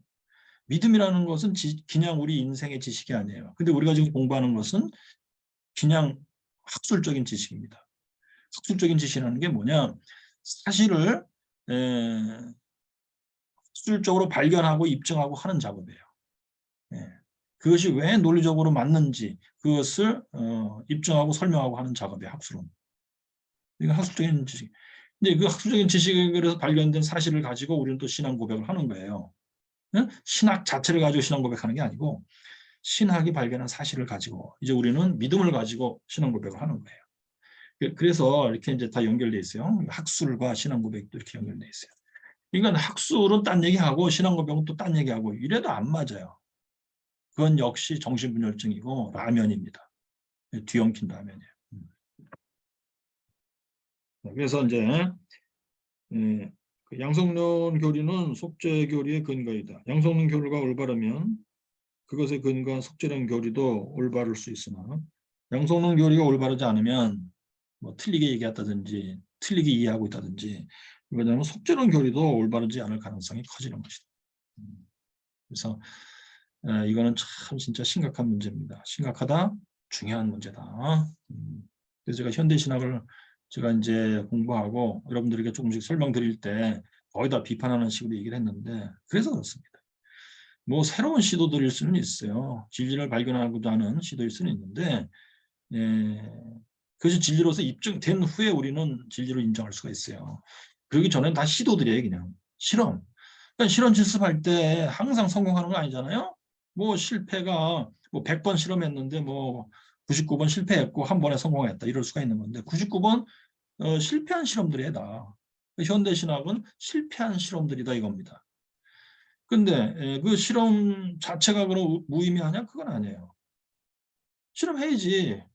그런데 진짜 맞는 것을 발견해야 의미가 있어. 진짜 맞는 걸 발견도 못하고 실험만 잔뜩 해놨어 그냥. 미완성적인 얘기, 틀린 얘기 막 이거 잔뜩 해놨어. 근데 그것을 죽어가고 쫓아가면 안 되겠죠. 아 이것은 실험인데 이 점에 허점이 있고 틀렸고 미진했고 뭐 아직도 이런 식으로 이해를 하면서 현대신학을 대해야 된다 이겁니다. 그런데 현대신학 자체가 진리가 돼 있는 경우들이 너무 많아요. 나는 뭐 해방신학이 옳다고 봐. 나는 토착화신학이 옳다고 봐. 뭐 나는 민중신학이 진리라고 봐. 이런 식으로 하면 안 된다. 안 된다. 이 선이 넘어는 안 되겠지. 예, 각자 알아서 하는 거. 그거 뭐 현실입니다. 현실이 그래요. 자, 그 밑에 칼케돈 신조에 의하면 예수 그리스도 안에서 신성과 인성이 각각의 고유한 속성을 그대로 유지한 상태에서 한 인격 안에서 통일을 이루고 있으므로 예수 그리스도는 온전한 신성과 온전한 인성을 동시에 가졌지만 두 개의 인격이 아니라 하나의 인격이고 하나의 인격이지만 그 본질은 하나가 아니라 예수님은 하나의 본질을 가진 게 아니에요. 두 개의 본질을 가졌어요. 신성과 인성이라는 그 두 개의 본질을 갖고 있는 것이다. 그것도 완벽한 신성, 완벽한 인성 이렇게. 이 두 개의 본질은 유일무이한 방식으로 통일을 이루고 있기 때문에 이 두 본질은 서로 섞여서 혼합된 상태가 아니라 이게 이제 그거죠. 그 광물을 막 A 광물, B 광물을 막 불에다가 집어넣고 녹여서 하나의 어떤 합금을 만드는 거 그런 식. 신성 인성을 막 그런 식으로 합금 상태에서 있다 예수님은 그렇게 하면 안 된다는 얘기야. 한 인격 안에서 신성과 인성이 각각의 고유한 형태를 그대로 지니고 있다고 생각해야 돼요. 이 서로 영향을 주어서 신성이나 인성이나 그 속성의 변화 내지 변질이 온 상태로 생각하면 안 된다. 아포리나리우스. 신성이 너무 강해서 인성에서 몸은 우리지만 인간이지만 영혼은 신성이야 그대로. 그렇게 생각하고 싶겠지. 예수님을 뭐 예수님은 신이야 우리랑 달라 막 이걸 강조하다 보면 그렇게 되거든요. 논리적으로 틀린 사고방식입니다. 왜? 네, 성경 자체가 그렇게 얘기 안 해요. 예수님 자신도 그렇게 얘기 안 했어요. 또 3. 또는 그 반대로 신성과 인성 두 본질이 한 인격 안에 있으면서도 서로 분리되어 상호 단절 상태에서 각각 활동하는 거. 이게 이제 3번 니케신조에서 3번 규정이에요. 신협동설적인 오류하고 비슷해요. 신성, 인성이 각각 분담하고 있다 뭔가를. 아니라 하나로 통일된 상태에서 상호 교류 가운데 있다. 이렇게 생각해야 돼. 이걸 웨슬리가 기가 막히게 해결한 걸 얘기했잖아요. 도덕적 하나님의 형상과 코피라고 하는 두 개의 개념으로서 해결해 버렸어요. 4. 신성과 인성 두 본질이 서로 분할되어 분리되어 각 본질은 각 인격을 이루어서 두 개의 인격이 있어. 두 인격이 한 몸 안에 상호 병립해 있는 식으로 사고하면 안 된다. 네스토리우스를 아주 극단적으로 밀고 나가면 이렇게 되는 거예요. 그래가지고 이제 잘못하면 신단동설이 돼버려요. 신성이 뭐 단독적으로 움직이는 거야. 뭐 인성은 별 의미도 없어. 이렇게 돼버릴 수가 있다. 또는 현대로 올수록 인성이 단독으로만 움직여. 신성은 그냥 별 의미가 없어. 형식적이야. 뭐 현대로 올수록 자꾸 그렇게 되죠. 인간 예수 이래가면서 그러니까 인간 예수에 참 더 정감이 간다. 특별히 2차 대전 이후에 더 그랬어요. 윤리도덕을 강조하면서 그래가지고 예수님 막 그렇게 막걸리 한 잔 먹고 막 껄껄 웃는 스타일의 그림도 그려놓고 인간미가 넘친다. 우리도 무릇 저런 인간으로 살고 싶다. 다 착각입니다, 여러분. 성경에 하나님이 하신 구원의 역사를 성경이 이제 전해주고 있는데 그런 차원의 얘기가 아니에요. 예수님은 참 소탈하다, 무소유다, 막걸리 먹고 뭐 껄껄거린다. 또 뭐 사회의 약자들, 버림받은 자들하고 참 공동체 하나가 되어서 움직인다. 그게 예수님의 본질이다. 이게 하나님이다. 아하, 그거 한 세대만 해보세요. 신물납니다. 한 세대 하면. 유행이라니까. 그런 게 멋있어 보일 때가 있어. 근데 한 세대 지나면은 추해 보여요. 너무 흔하고 뻔할 뻔짜고. 그런데 성경은 유행이 아니에요. 예? 선물 갖다 아니 질병나. 그건 당신이 질병나서 그런 거예요. 성경 자체가 질병나는 본질이 아니고 당신이 질병나서 그래요. 참 이런 현실을 저도 뒤늦게 알았습니다. 그래서 이제 이런 얘기를 해주면 그 참 예수님 껄껄거리는 사진 좋아하시는 분들은 아유 당신 이선이 뭘 몰라서 그래 뭐 이러실 수도 있어요. 또는 이선이는 인간미가 없다 이럴 수도 있어요. 자, 우리는 근데 진실을 더 들여다봐야 됩니다. 우주를 관찰할 때 뭘 모를 때는 태양이 도는 줄 알았어요. 좀 알면은 지구가 태양을 돌아요. 좀 더 알면 경악을 하게 돼요. 근데 경악하는 근데 평생을 그거 가지고 하면은 뻔할 뻔짜처럼 보여. 수백 광년, 뭐 수천 광년 떨어져 있단다. 그것도 그냥 간단한 얘기 같은. 인간의 머리가 그렇고 인간의 존재 규모가 그렇고 그래서 그래. 예. 성경이 하나님의 말씀이라는 그 차원의 규모라는 것은 엄청난 겁니다. 상상할 수가 없을 정도예요. 그것을 그냥 막걸리 한 잔 먹고 껄껄거리는 참 너무도 사랑스러운 예수님으로 그렇게 변질시켜 놓는다. 그런 사람들이 하도 많아서 이제는 심심해 재미없어요.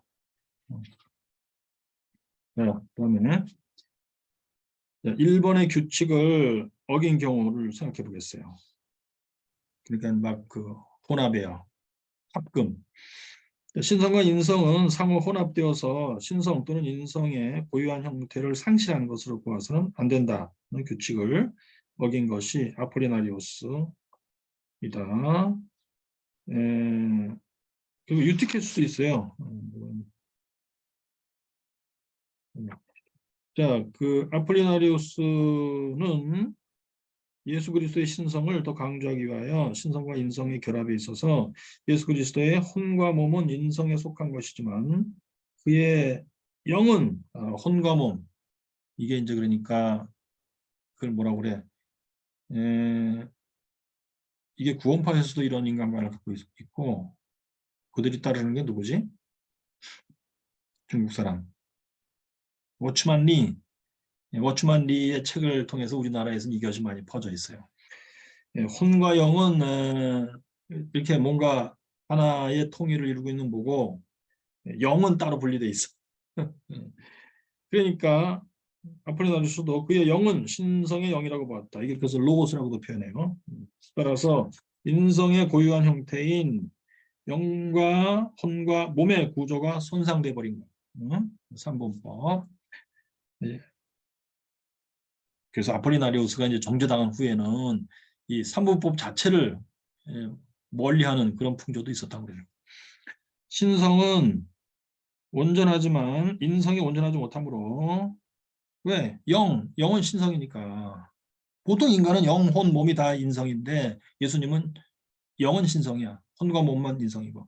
이렇게 돼버리므로 인성에 있어서 우리와 동일한 것이 아니다. 그는 참 인간이 아닌 것이다.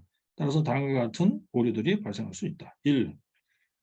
예수 그리스도는 성부 하나님과 동일 본질이신 신적 존재라는 것만을 강조하고 그의 인성을 가급적 약화시켜서 그는 천상적 존재이기 때문에 그의 인간적인 모습은 가현적인 것이라고 보는 경우다. 이거 극단적으로 밀고 나면 그렇게 돼버려요. 예수님이 뭐 밥도 드시고 뭐 화장실도 다니시고 그런다면 가현이야. 진짜가 아닌 거야. 그런 것처럼 보일 뿐이야. 우리의 착시야. 뭐 이렇게까지 가는 수가 있다는 얘기지. 가현성.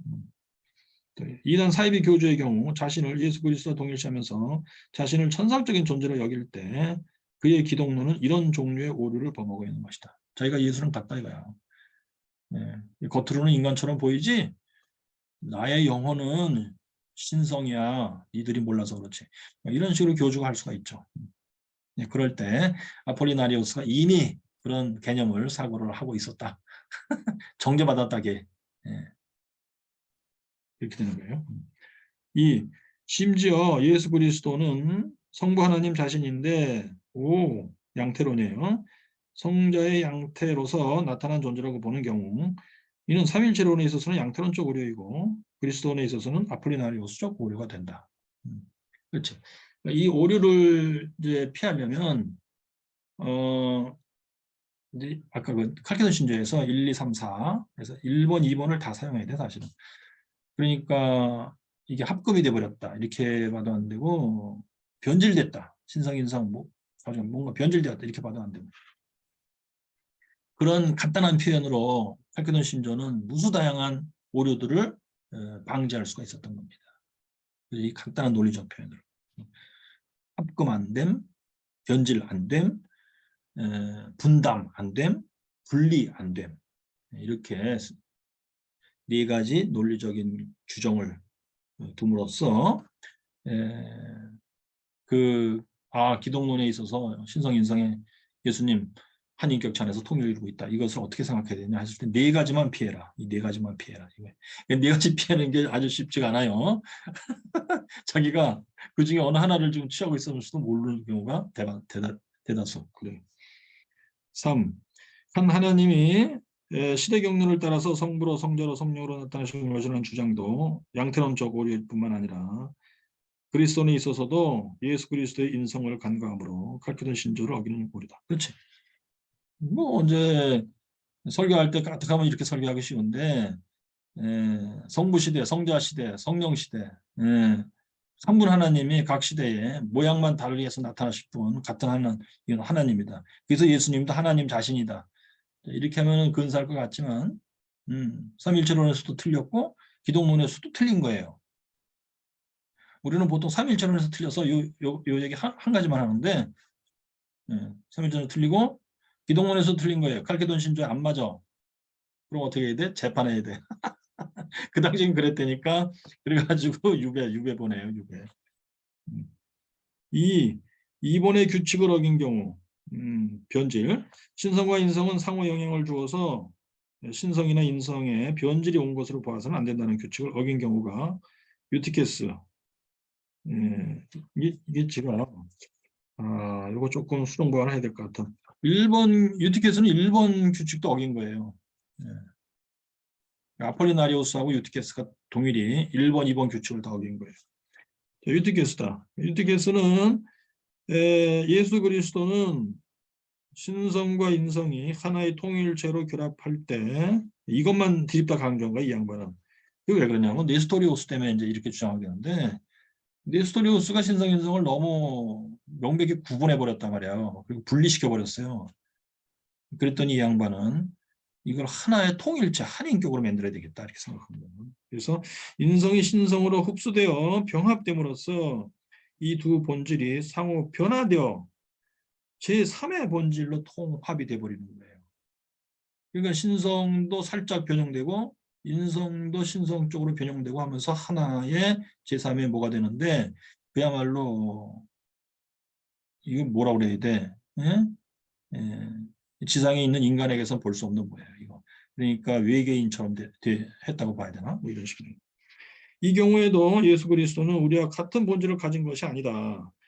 그는 참 인간이 아닌 거다. 예수 그리스도를 초능력을 가지고 기적을 행하는 일종의 초인간으로 생각하는 경우가 여기에 속한다. 그러나 예수 그리스도는 인성에 있어서는 우리와 같은 인간이기 때문에 그가 기적을 행한 것은 뭐 죽은 자를 살렸다 이거. 초인간의 능력으로 한 것이 아니라 거룩한 영혼을 가지고 온전히 순종하는 아들에 대한 성부 하나님의 사랑과 신뢰의 표현이라고 보면 마땅하다. 예수님이 그러니까 초능력을 갖고 있었을까요? 아니에요. 제가 볼 때. 그러니까 인성에서 우리가 똑같으니까 초능력 없겠지. 그리고 신성은 그때 인성과 이제 통일을 이루고 있으면서 도덕적 하나님의 형상을 복사해 준 거예요. 그런 형태로 움직이고 있는 거예요. 예수님 안에서. 신성이 막 기적을 행하고 그런 거 아니에요. 그럼 뭐요? 예수님을 통해서 일어난 기적은 뭐요? 아버지 하나님 행하신 거라 저는 그렇게 이해를 해요. 그래서 오병이어 기적도 아버지께 축사를 드린 거예요. 축사 기도를 했어. 그랬더니 아버지 하나님의 능력으로 쫙 이렇게 먹었다는 얘기. 죽은 나사로를 살린 것도 예수님이 아버지께 기도한 즉 이렇게 했다는 생각. 무리로 걸어갔다도 역시 아버지 하나님의 기적으로 그렇게 했다. 그런 거예요. 그러니까 이제 이분이 예수님이 창에 찔려서 피난다. 당연히 초능력 아니에요. 만약에 예수님이 그때 초능력을 발휘했으면 십자가가 그냥 막 폭탄처럼 터지면서 막쫙 광채를 뿜어내는 막 그런 막 마징가 제트 같은 모습으로 와가지고 창으로 찔렀더니 창이 뚝뚝 부러져 뭐 이런 그림이 됐겠지. 자 그러므로 신약 성경의 그림은 진짜 호모사피엔스에게서 나올 수 없는 얘기입니다. 그건 하나님에게서 나온 얘기예요. 자, 그다음에 3번의 규칙을 어긴 경우 예수 그리스도 안에서는 신성과 인성의 한 인격 안에서 각각 온전한 상태로 보존되어 있되 각각 독립되어 있는 것으로 여겨서 이게 네스토리오스예요. 본질적인 차원의 상호 교류가 단절된 것으로 생각해서는 안 된다. 그런 규칙을 어긴 것이 네스토리오스주의다. 예. 네스토리오스는 이 사람이 이제 동방계통이에요. 안디옥 파라고 그러죠. 예. 거기에 본거지를 둔 사람인데 예, 좀 이렇게 쉽게 생각하시려면 이렇게 생각하면 돼요. 안디옥 쪽은 아무래도 그 팔레스틴 땅에 가까워요. 유대인 기운이 강하게 있어요. 그래서 예수 그리스도를 뭐 유대인 중에 하나, 오늘날도 그래, 유대인 중에 뭐 빅 브라더라고 부르기도 하고. 나 초대 기독교회 때도 그 근방에서는 그 뭐라고 그래, 손할례당들이 그런 사고를 했을 가능성이 좀 있어요. 네. 그리고 이제 예루살렘 교회의 유대인 그리스도인들 중에 꽤 많은 사람들이 예수님은 뭐 유대인 중에 하나야 이렇게 생각했을 것 같아 뭔가. 그들이 이제 결국 AD 70년경 로마에 의해서 파괴가 되므로 예루살렘이 이제 동쪽 사막으로 도망가는데 거기서 살다가 소멸돼서 사라진다고 보는데 그 기운은 여전히 남아 있는 거예요 이게. 그래서 네스토리오스 안디옥 학파에서는 예수님을 가급적 인간적으로 생각하려고 애를 썼어요.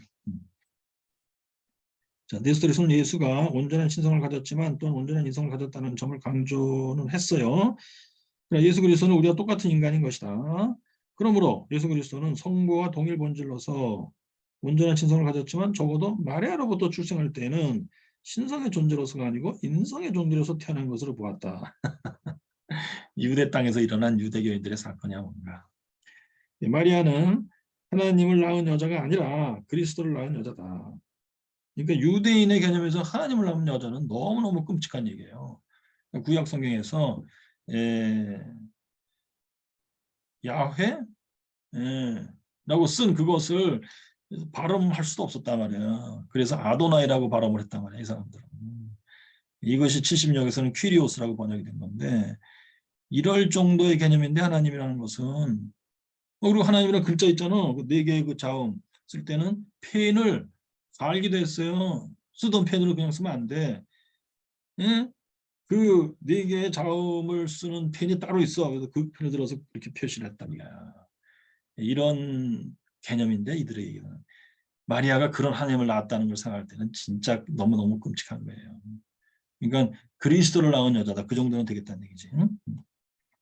결과적으로 예수 그리스도의 신성과 인성이 한 인격 안에서 본질적인 차원에서의 연합을 이룬다는 진리에는 도달하지 못하고, 그치? 한 인격에서 신성, 인성이 본질적인 차원에서 통일을 이룬다. 이걸 생각을 못하는 거예요. 응?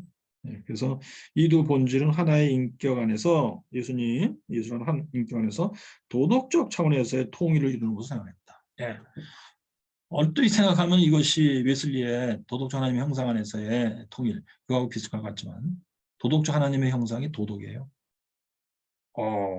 그렇게 생각하기 때문에 내가 아까 소개해드린 이거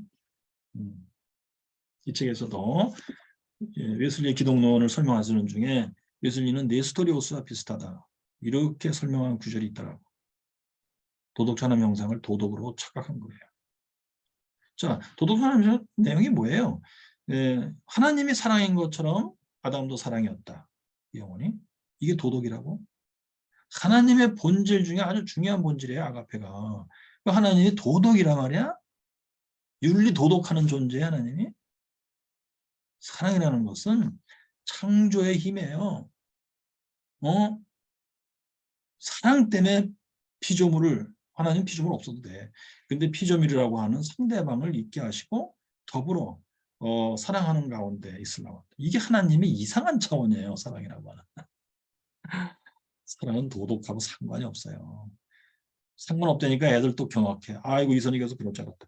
사랑은 도덕을 넘어서는 거야. 이것도 내가 볼 땐 좀 맞지 않는 얘기고 부족한 얘기인데 사랑은 무슨 도덕 가운데 굉장한 도덕처럼 상상하기 쉬워. 이건 질이 다르고 차원이 달라요. 엄마가 애를 낳아서 젖을 먹이고 아주 희생적으로 이렇게 아들을 돌봤다. 사랑이다. 아가페 정도도 아니야 이거는. 사랑을 이걸 도덕이라고 이해하는 인간이 어디 있어요. 우리 엄마는 나에 대해서 도덕적이었다. 개념 정리가 안 된 거지. 그지? 그러니까 근데 네스토리오스는 진짜 도덕이에요. 도덕적 하나님 형상 얘기가 아니고 그냥 도덕이야. 그래서 말하자면 이것은 일종의 양자론적 그 있지 다이나믹 모나키아니즘하고 비슷해요. 예수님은 피조물로 태어났는데 워낙 훌륭한 존재야. 하나님께 순종을 잘했어. 살짝 도덕적인 느낌이 들어가요. 그래서 하나님의 능력을 부여했어. 그리스도야. 뭐 이렇게 돼버려. 그런 분위기가 여기 이제 반영돼 있어요. 보니까. 그래서 도덕적 차원에서 통일을 이루는 것은 하였다. 그러나 도덕적 차원의 통일은 인성적 차원에서 통일이기 때문에 예수 그리스도의 신성은 결국 공허한 말만 남게 된다. 그렇지. 신성은 그러니까 곁다리야. 예수는 그냥 인간이다 원래. 응? 그 실체성은 흠하게 된다. 그러니까 양성론이 흠하게 되는 거지. 신학사에 있어서 예수 그리스도를 도덕적 인물이나 도덕적 교사로 보는 관점들, 자유주의 신학 또는 현대 신학에 있어서 소위 역사적 예수를 강조하는 신학들이 이런 류의 오류와 비슷한 거예요. 같은 종류. 또한 사회적 및 정치적 행동을 강조하면서 예수 그리스도를 그 모범으로 보는 신학들도 이런 오류를 범하고 있는 것이다. 예, 민족신학 읽어보세요. 한번. 했을 때 예수는 민중이야. 민중이 예수야. 막 이렇게 돼버려요 결국. 응? 그래서 이제 예수 그리스도 안에 있는 그 뛰어난 도덕성을 그래도 전제한 민중신학이 제가 볼 때는 소위 안병무 선생님, 이제 민중신학인데 이제 그게 제 박사 논문의 테마였어요. 공부하다 보니까 우연히 그걸 제가 발견하게 됐고 예수 그리스도의 도덕성을 아주 기막히게 이제 발견하고 묘사했어요, 이분이 안병무 박사님. 그것은 침묵이라고 하는 것이 뭐 핵심 키워드예요. 침묵. 그리고 십자가가 바로 침묵의 대표적인 뭐예요. 저항도 없이 아무 소리도 내지 못하고 죽임을 당하는 불의에 의해서 죽임을 당하는 그것을 통해서 진리를 온 세상의 나팔처럼 울리는 그런 현상이에요. 뭐. 예. 유교의 도덕 윤리하고 좀 다르고 윤리학의 도덕 윤리하고 좀 달라요. 그렇지만 웨슬리가 말하는 도덕적 하나님의 형상하고도 또 달라요. 그것은 실존주의랑 상당히 비슷한 분위기의 뭐예요? 실존주의. 본래적 실존. 자, 그래서 이제 또는 예수를 우리와 같은 인성적 본질을 가진 34페이지요. 예수를 우리와 같은 인성적 본질을 가진 그러나 모범적인 종교인으로 보아서 초월적인 종교 수련을 통하여 신적 경제까지 도달한 것이라고 보는 경우도 삼위일체론에 있어서는 양자론적 오류를 범하는 것이고 그리스도론에 있어서는 네스토리오스적 오류를 범하는 것이다. 그러니까 영성 훈련을 이제 열심히 하자. 예수님도 영성 훈련했다. 영성 훈련해서 그런 경지에 도달할 수 있다. 이렇게 보는 게 예수님도 거기다 이제 집어넣고 생각하면 삼일철론에서도 틀리고 기독론에서도 틀리는 얘기가 되는 거예요. 그러니까 웨슬리가 뭐 전통적으로 얘기했던 것을 그대로 뭐 답습해서 얘기했다처럼 보이지만 그게 아니라니까. 미세 조정을 가했어요, 웨슬리가. 그것이 기맥힌 겁니다.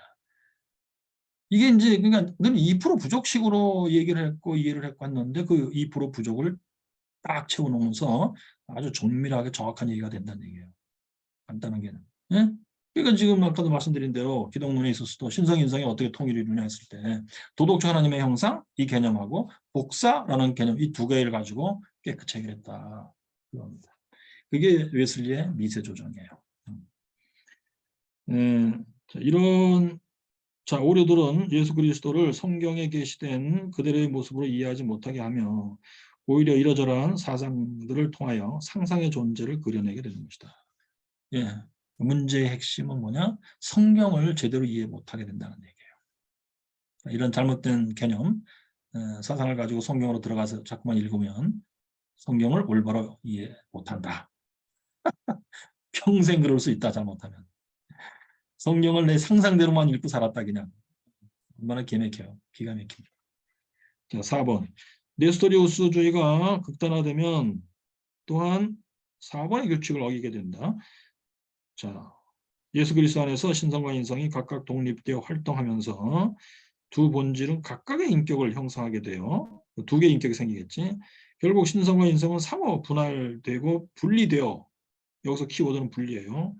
각각 인격을 형성함으로 예수 그리스도라는 한 존재의 몸 안에 두 개의 인격이 상호 병립하게 된다고 생각하게 된다.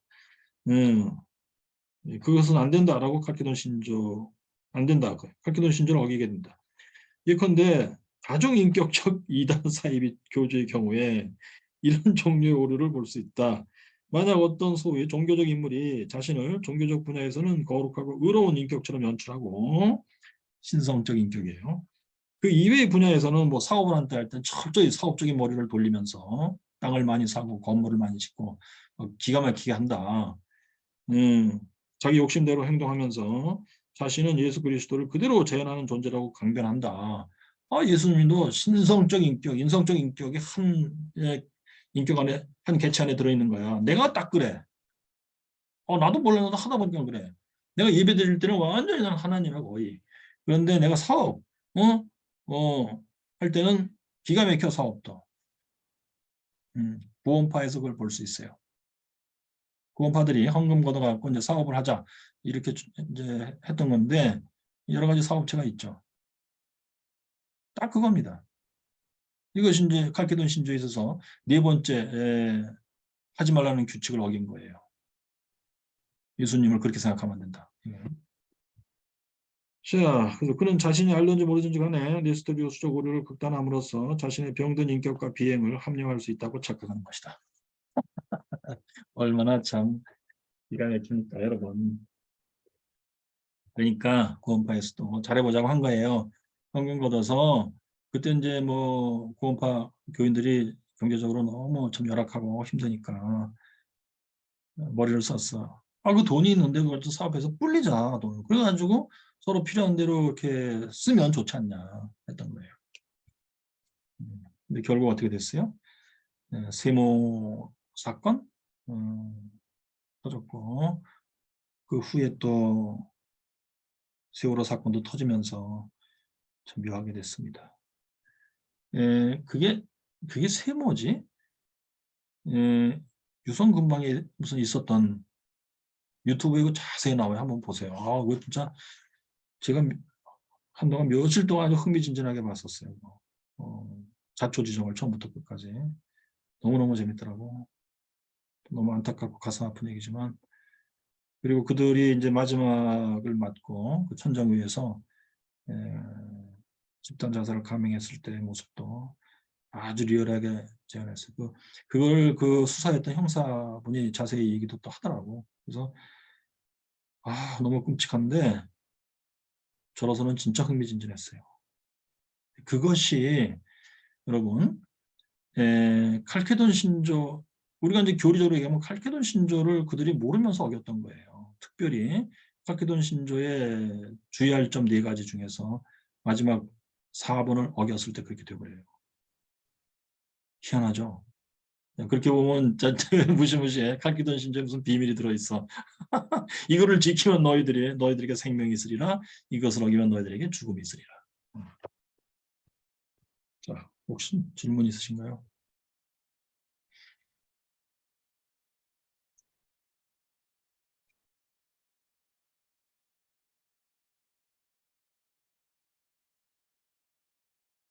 네, 자 그러면 웨슬리 입장을 한번 보겠어요.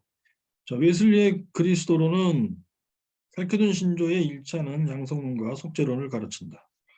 그는 특별히 양성론과 속죄론을 상호 인과관계 안에서 긴밀히 연결되어 있는 것으로 표현한다.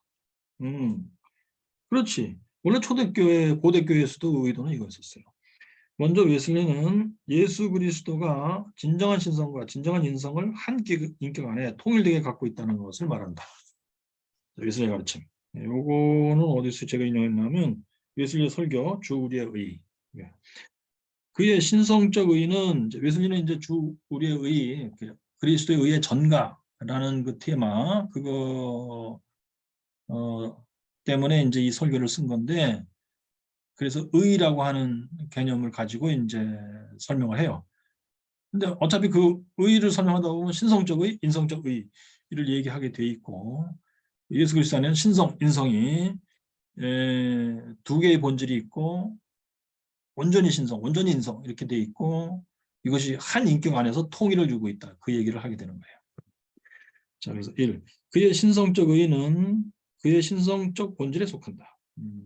그는 신성적 본질에 있어서 만물 위에 존재하는 분이요 영원히 복되신 하나님이시다. 아버지 하나님과 동일해요. 그의 인성에 있어서는 아버지 하나님에 비하여 열등하시나, 그렇지, 예수님 안에 이제 인성이 있는데 이건 신성에 비해서 열등하지. 예. 왜? 인간의, 아까도 얘기했잖아요. 인간의 차원, 능력의 범위 내에서 신성의 도덕천함 형상을 복사해서 받은 거예요. 그러니까 기하학적으로 표현하면 신성은 무한대로 크다고 치고, 그 도덕천함 형상이 인성적으로 올라면은 눈에 보일 정도로 요만큼이에요. 열등하죠. 웨슬리가 그걸 정확히 지적했어요. 그의 신성에 있어서는 아버지 하나님과 동등하신 지고하시며 영원하신 분이다. 그렇다면 그의 신성적 의라는 것은 그의 영원하고 본질적이며 불변하는 거룩성이다. 그게 신성적 의예요. 예수님 안에 있는 신성적 의는 이거야. 그리고 그의 무한한 공의와 자비와 진리가 그의 신성적 의이다. 이 모든 것에 있어서 그와 아버지 하나님은 하나이시다. 여기 이제 도덕적 하나님 형상이 묘사되어 있다는 거 눈치채셨어요? 뭐냐면 자, 신성적인 영원하고 본질적이고 불변하는 거룩성. 이 거룩성의 핵심이 뭐겠어요? 웨슬리 개념에 하면 그게 사랑이에요. 웨슬리는 거룩의 핵심을 사랑이라고 봐요. 아가페. 사랑이 들어있고, 그 다음에 공의, 자비, 진리 나오잖아. 미가서 6장 8절. 이게 이제 아담의 도덕적 하나님 형상을 묘사할 때 나오던 개념 그대로예요. 사랑, 요거, 공의, 자비, 진리 이렇게. 그러니까 예수님의 안에 들어있는 신성의 그 본질적인 모습도 이렇게 묘사된다. 도덕적 하나님의 형상으로 묘사가 된다. 이렇게 됩니다. 그다음에 이 그리스도의 인성적 의는 그의 인성적 본질 안에서 그에게 속한다. 인성적 본질을 그대로 갖고 있는 거야. 그는 인성적 본질에 따라서는 하나님과 인간 사이의 중재자요 사람이신 그리스도 예수다. 일단은 사람으로서 중재자 역할을 해야 돼. 일단은 십자가에서 죽어야 돼. 인간이니까 죽겠지. 이 인성적인 의는 내적 의와 외적 의로 나눈다. 왜? 인간이라고 하는 것은 영혼이라고 하는 영혼 속에 내적이라는 게 있고, 그것이 몸을 주위해서 외적 행동으로 나타나는 바 외적이라는 게 있고 그래요. 그러니까 여기서 양쪽에서 다 의로워야 돼. 내적 의, 외적 의 이래야 돼. 그의 내적 의는 그의 영혼의 모든 능력과 기능에 인쳐진 하나님의 형상이다. 오케이. 모든 능력과 기능, 여기 기능은 지의정이에요. 그러니까 영혼의 지의정에 하나님의 형상이 인쳐졌어. 이게 도덕적 하나님의 형상이에요. 그러니까 실제 하나님도, 아버지 하나님도 지의정이 있단 말이야. 근데 그 지의정이 다 거룩하고 의로운 상태로 돌아가. 예. 그래서 이제 형성돼 나오는 것이 사랑이야. 그것을 하나님은 아담을 창조할 때도 축소해서 인간의 차원에 맞게 축소해서 아담에게 부여한 거야. 예수님의 경우도 마찬가지야. 예수님의 인성도 축소해서 부여한 거야. 예? 근데 아담을 할 때는 아담의 영혼 자체를 창조하니까 하나님이 피조물이 된 거야, 아담이. 근데 예수님의 인성의 영혼은 아버지 하나님이 창조한 게 아니야. 아버지로부터 출생이에요. 영혼이 출생이에요. 자, 그러면 자, 그래서 이 내적 의는 그의 신성적 의가 인간의 영의 휴먼 스피릿 분여될 수 있는 한도 내에서 이루어진 그의 신성적 의의 모사이다. 모사, 복사, 카피.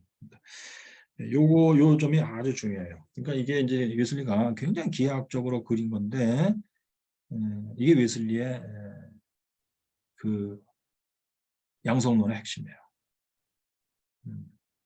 그러니까 여기서는 신성, 인성 중에서 뭐가 뭐 더 강조됐다, 인성보다는 신성이 강조됐다, 그렇게 읽어내면 틀리게 읽는 거지.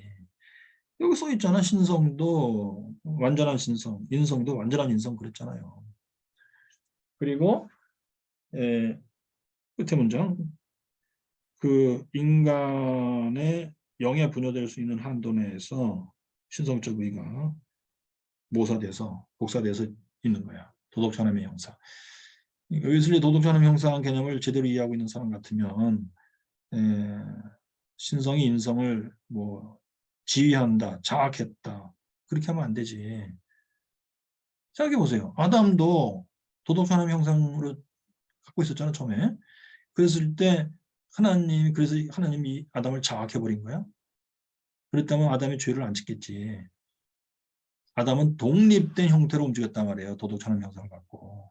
그러니까 죄를 지을 수 있지. 예? 하나님께 거역하고. 예수님의 인성도 그렇다니까. 신성에 대해서. 그런데 예수님은 죄를 짓지 아니하시니까 본인 자신의 신성과 인성이 아주 긴밀한 소통 가운데서 움직였다는 얘기. 긴밀한 소통이 어떤 식으로?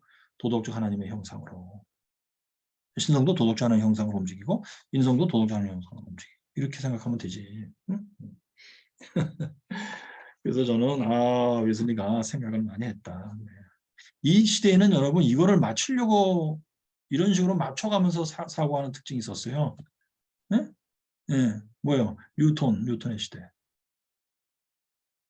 그러니까 굉장히 논리적이고 자연과학적으로 사고했다니까 사람들이. 그 시대의 지식인들은. 그래서 웨슬리의 신학은 굉장히 자연과학적인 분위기를 연출한다 이거예요. 그리고 굉장히 논리적이다 이겁니다.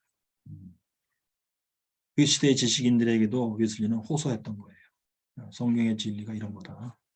이렇게. 그 다음에 계속 읽어보세요.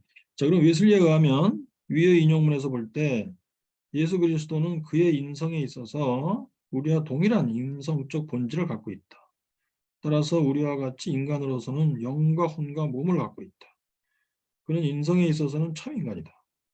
근데 그의 인간으로서의 영은 그 자신의 신성의 차원에서의 의가 인간의 영이 받을 수 있는 한도 내에서 충만하게 복사되어 이루어진 의와 진정한 거룩의 상태이기 때문에 의와 진정한 거룩, 이게 이제 웨슬리가 도덕적 하나님의 형상을 표현할 때 쓰는 또 하나의 개념이에요. 의와 진정한 거룩 때문에 우리와 동일한 인간이지만 죄가 없으신 상태이다. 그지? 아담도 이 상태에 계속 있었으면 이거예요. 근데 죄를 지니까 이제 망가진 건데 예수님은 망가지는 기회가 없었던 거야. 망가지는 어떤 일을 안 한 거야. 즉 하나님이 아담을 처음 창조했을 때 그리고 아담이 타락하기 전에 아담의 영의 상태, 웨슬리의 용어로는 완전한 도덕적 하나님의 형상의 상태인 것이다. 그러니까 예수님이 우리가 예수 믿고 도덕적 하나님의 형상을 회복하고자 이제 하는 길을 가는 건데 그래서 예수님이 우리의 본이 되는 거예요. 웨슬리 왈 그리스도 예수 안에 있던 그 마음을 가지며 그리스도가 걸어가셨던 데로 걸어가는 것. 그것이 그리스도인의 완전이다. 일맥상통하잖아요. 이것이 예수 그리스도에게 있어서 신성과 인성의 상호관계 안에서의 긴밀한 상호교류의 상태이다. 그렇지? 이게 통일성이에요.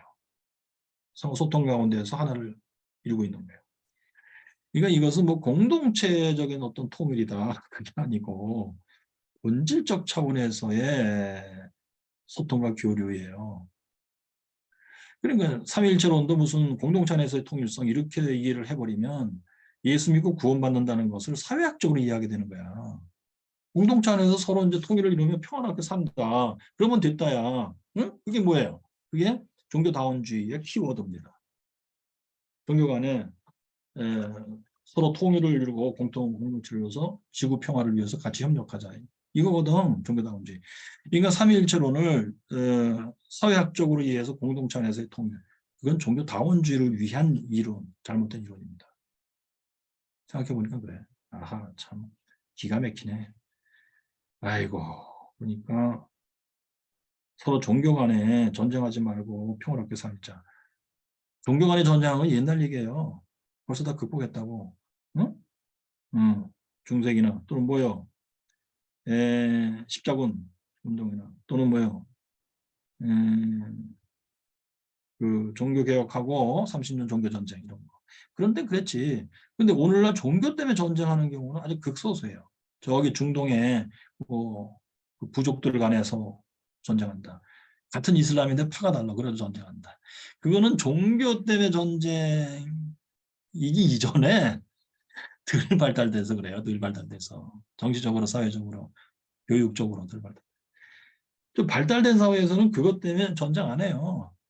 그러니까 독일 같은 데서도 이슬람교가 회당을 짓고 뭐 서로 하고 그래. 근데 뭐 서로 간에 뭐 사랑해서 좋아서 뭐 진짜 사랑이 절절 끓는다 그건 아니지. 그렇지만 전쟁을 그래서 안 하는 상태로 그 정도는 됐어요. 뭐 때때로는 극우파 애들이 네오나치 또 네오나치적 성향을 갖지만 좀 더 양아치적인 그 당시 머리에다가 이제 막 그 색깔 뭐 빨간색, 노란색 막 이렇게 하는 애들 또는 여기 양쪽 쫙 깎고 여기만 쫙 세워 무슨 로마 투구처럼 그리고 막 거기다가 막 색깔 입혔어. 그런 애들이 돌아다니면서 돌 던지고 불 지르고 그런다. 그런 건 있었지. 우리나라에도 지금 뭐 저쪽 어디야 진중 어디야 거기서 유학생들 주로 유학생들 같은데 이슬람이고 뭐 땅을 사고 회당을 짓겠다. 회당이 아니지 모쉐 짓겠다. 했을 때 주민들이 돼, 돼지 머리 갖다 놓고 저기서 돼지 바베큐 앞에서 해서 막 나눠 먹고 그거는 이제 덜 발달돼서 그래요.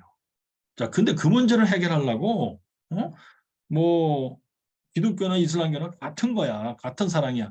이 정도에서는 또 하나의 오류예요. 틀린 얘기입니다. 그러면 더 평안하겠다고? 더 복잡해져요. 기독교들이 가만히 있겠어? 예, 들고 일어나죠. 더 곤란해져. 올바른 해결 방법이 아니야. 올바른 해결 방법은 무엇이냐? 일단 종교는 서로 간에 인정하고 존중해줘야 돼요. 예컨대 남자들이 상대방의 아내를 존중하고 인정해야지. 네 아내나 내 아내나 같아. 서로 뭐 아내 바꾸자. 이렇게 하면 되겠냐고. 각각의 아내는 건들지 말아야 돼. 존중해야 돼. 각각의 종교는 건들지 말아야 돼. 존중해야 돼요. 그런데 이제 뭐 모쉐를 세우려고 그래 땅을 샀고. 근데 이거 받아들일 수 없다. 예를 들어서 저쪽 남편이 자기 아내 데리고 우리 집에 와서 자겠다는 거야. 부부가 동침을. 그러면 안 되지. 각각의 활동 영역을 보장하고 또는 이런 게 있어. 그러니까 윤리 도덕적으로 해결을 해야 된다는 얘기예요. 우리 동네가 이렇게 있는데 새로 이사 온 어떤 부부가 있는데 마을의 정자에서 거기서 막 키스하고 뽀뽀하고 막 여름에는 거기서 자겠다는 거야 둘이. 물론 우리는 존중을 해 부부를. 그렇지만 윤리 도덕이 있지. 그 도를 지나치는 거야. 응? 그러니까 지금 이슬람교에서 모셰를 거기다가 짓겠다. 도를 지나치는 지금 상황일 수가 있어요. 그러니까 주민들이 그렇게 싫다고 그러고 난리를 치는데 응? 거기다 구태여 짓겠다. 내가 보기엔 도를 지나치는 거예요. 다른 방법을 찾아야지. 일단 그들의 종교를 존중하는데 뭐 모셰를 짓지 말고 어떤 뭐 어디 건물을 빌려서 방해되지 않게 뭐 종교 행사를 한다.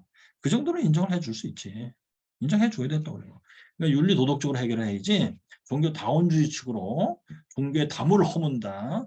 이건 이성적으로도 안 맞고 윤리 도덕적으로도 안 맞고 종교적으로도 안 맞아요.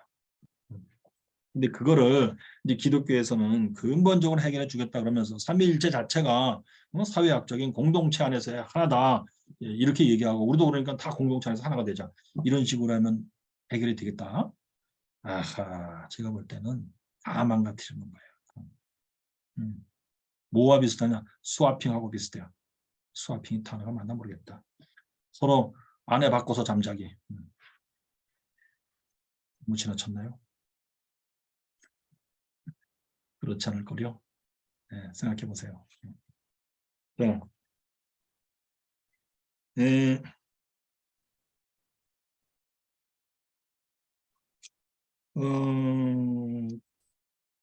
웨슬리, 자, 36페이지요. 그래서 그러므로 신성과 인성은 상호 혼합돼. 이건 웨슬리 얘기예요. 웨슬리 얘기를 제가 해석한 겁니다.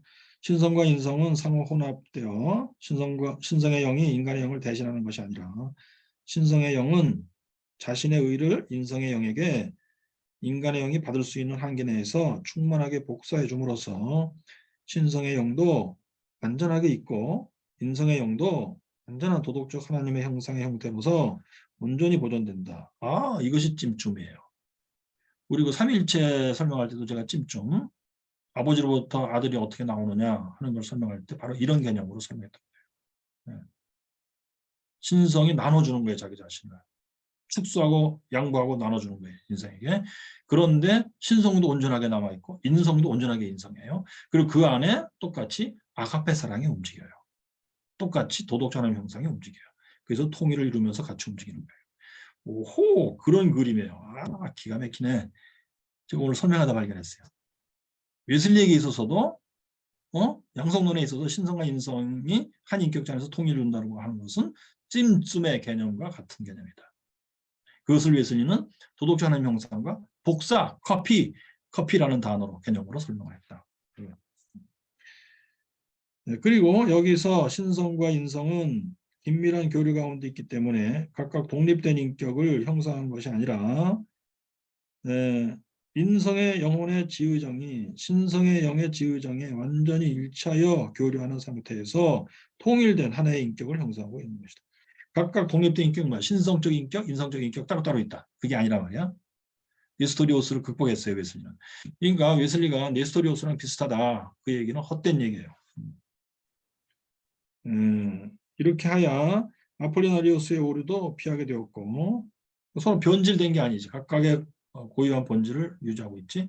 그리고 네스토리오스도 극복한 거예요. 또한 신성과 인성이 한 인격 안에서 이렇게 연합하여 통일을 이룰 때 신성이 인성을 흡수하는 방식의 연합이 아니고 오히려 나눠주는 거야. 좀.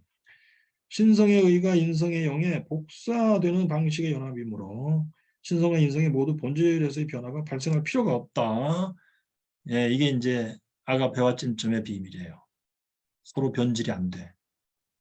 자기 자신을 고유하게 그대로 유지하고 있어. 그러므로 유티케스의 오류를 피하게 된다. 그러니까 유티케스의 아이디어가 얼마나 어리석은지 아시겠죠? 하나의 인격을 만들려고 합금식으로 사고를 했으니 그럴싸하게 보였지만 이런 참 높은 차원의 얘기를 상상도 못했던 거예요, 유티케스. 근데 유티케스는 그래서 정죄를 받는데 자기가 왜 틀렸는지도 이해를 못했대요, 이 사람은. 수도원 원장으로서 참 고매한 인격의 사람인 건 맞는데 그 사람은 수학적 머리, 논리적 머리가 아니었던 거예요. 3. 또한 웨슬리의 이러한 이해는 네스토리오스의 오류를 처단하고 있다. 즉 신성과 인성이 각각 독립적으로 활동하므로 본질에서의 연합이 아니라 도덕적 차원에서의 연합이 되어서 결국 예수 그리스도는 인성으로 출발하여 종교적 수련을 통하여 신적인 존재가 된 것이라고 생각하거나 또는 그는 도덕적 인품과 생애에 있어서 초인적으로 탁월한 존재라고 생각하는 오류를 원천적으로 차단하고 그렇지 도덕적 하나님의 형상은 도덕적 인품, 행위에 있어서 뭐 초월적이다 그 얘기가 아니에요. 네. 하나님의 참 사랑의 역사의 표현이다. 네? 하나님의 사랑의 창조의 능력의 표현이다. 오히려 신성의 의가 즉 신성의 본질이 인성의 영에 그 한계 내에서 충만하게 복사됨으로 인하여 본질적 차원의 연합을 통하여 본질적 차원에서의 연합이요. 도덕적 차원이 아니고 온전한 신성과 온전한 인성이 한 인격 안에서 통일을 이루고 있음을 명료하게 말하고 있다. 또한 네스토리오스의 오류를 극복하여 오류를 극단화하여 예수 그리스도 안에서는 신성과 인성이 각각 독립된 인격을 형성하고 있으므로 두 개의 병립된 인격을 가진 다중인격적 존재로 생각하는 오류를 웨슬리 개념은 근본적으로 차단한다. 오히려 예수 그리스도는 신성과 인성이라는 두 본질이 신성, 신적 스피릿의 의를 인성의 영혼, 스피릿 소울에 복사하여 완전한 도덕적 하나님의 형상을 형성하는 방식으로 연합함으로 두 본질이 각각의 본질을 완전히 보존하면서도 하나의 통일된 인격을 이룬 존재, 하나님의 도덕적 형상을 닮은 인성적 영혼이라고 웨슬리는 생각했다. 이렇게 하여 웨슬리는 칼케돈 신조에 완전히 일치하는 그리스도를 가르쳤다. 웨슬리 변호사 같아 제가. 자, 그래서 웨슬리 양성론을 해석을 해봤습니다. 자, 혹시 뭐 질문 있으시면 질문하시죠. 예, 그래서 이제 이런 일단 시각 자체가 굉장히 중요한데요. 그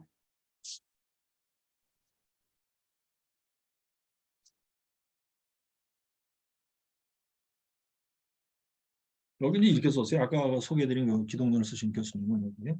혹시 웨슬리가 마리아를 양성에 있어서 그리스도의 어머니라고 주장한 것이나 아닌지 하는 네스토리우스의 관념을 의심할 수도 있다. 그는 분명히 마리아를 육신에 있어서의 그리스도의 어머니라고 했으나 동시에 그리스도가 양성에 있어서 신적인 아들이라고도 하였다. 그러니까 네스토리우스와 비슷한 개념을 갖고 있었을 거다 웨슬리가. 이렇게 추측한 거예요. 말도 안 돼요. 아이고, 아니 감리교의 창시자인 웨슬리를 뭐 그의 텍스트를 정밀하게 읽지 않은 것도 문제지만 이렇게 쉽게 웨슬리는 네스토리우스야. 이렇게 해버려 갖고 득이 될 게 뭐야? 감리교는 네스토리우스다 사실. 이거 얘기하려는 거야? 그러니까 자유주의 신학 쪽으로 가는 게 맞다는 얘기야? 인간 예수로 보는 게 맞다는 얘기예요. 그러니까 유교랑 기독교는 유교랑 통한다 뭔가 그 얘기하고 싶은 거예요? 그렇다면 이분은 이제 토착화 신학을 하시는 분인데 자기가 하는 토착화 신학을 웨슬리도 사실 토착화 신학에 가깝다 이런 주장을 하고 싶어서 이렇게 해석한 거예요. 그렇다면 더욱 안 좋아요. 이건 학술이 아니에요. 이것은 왜곡입니다.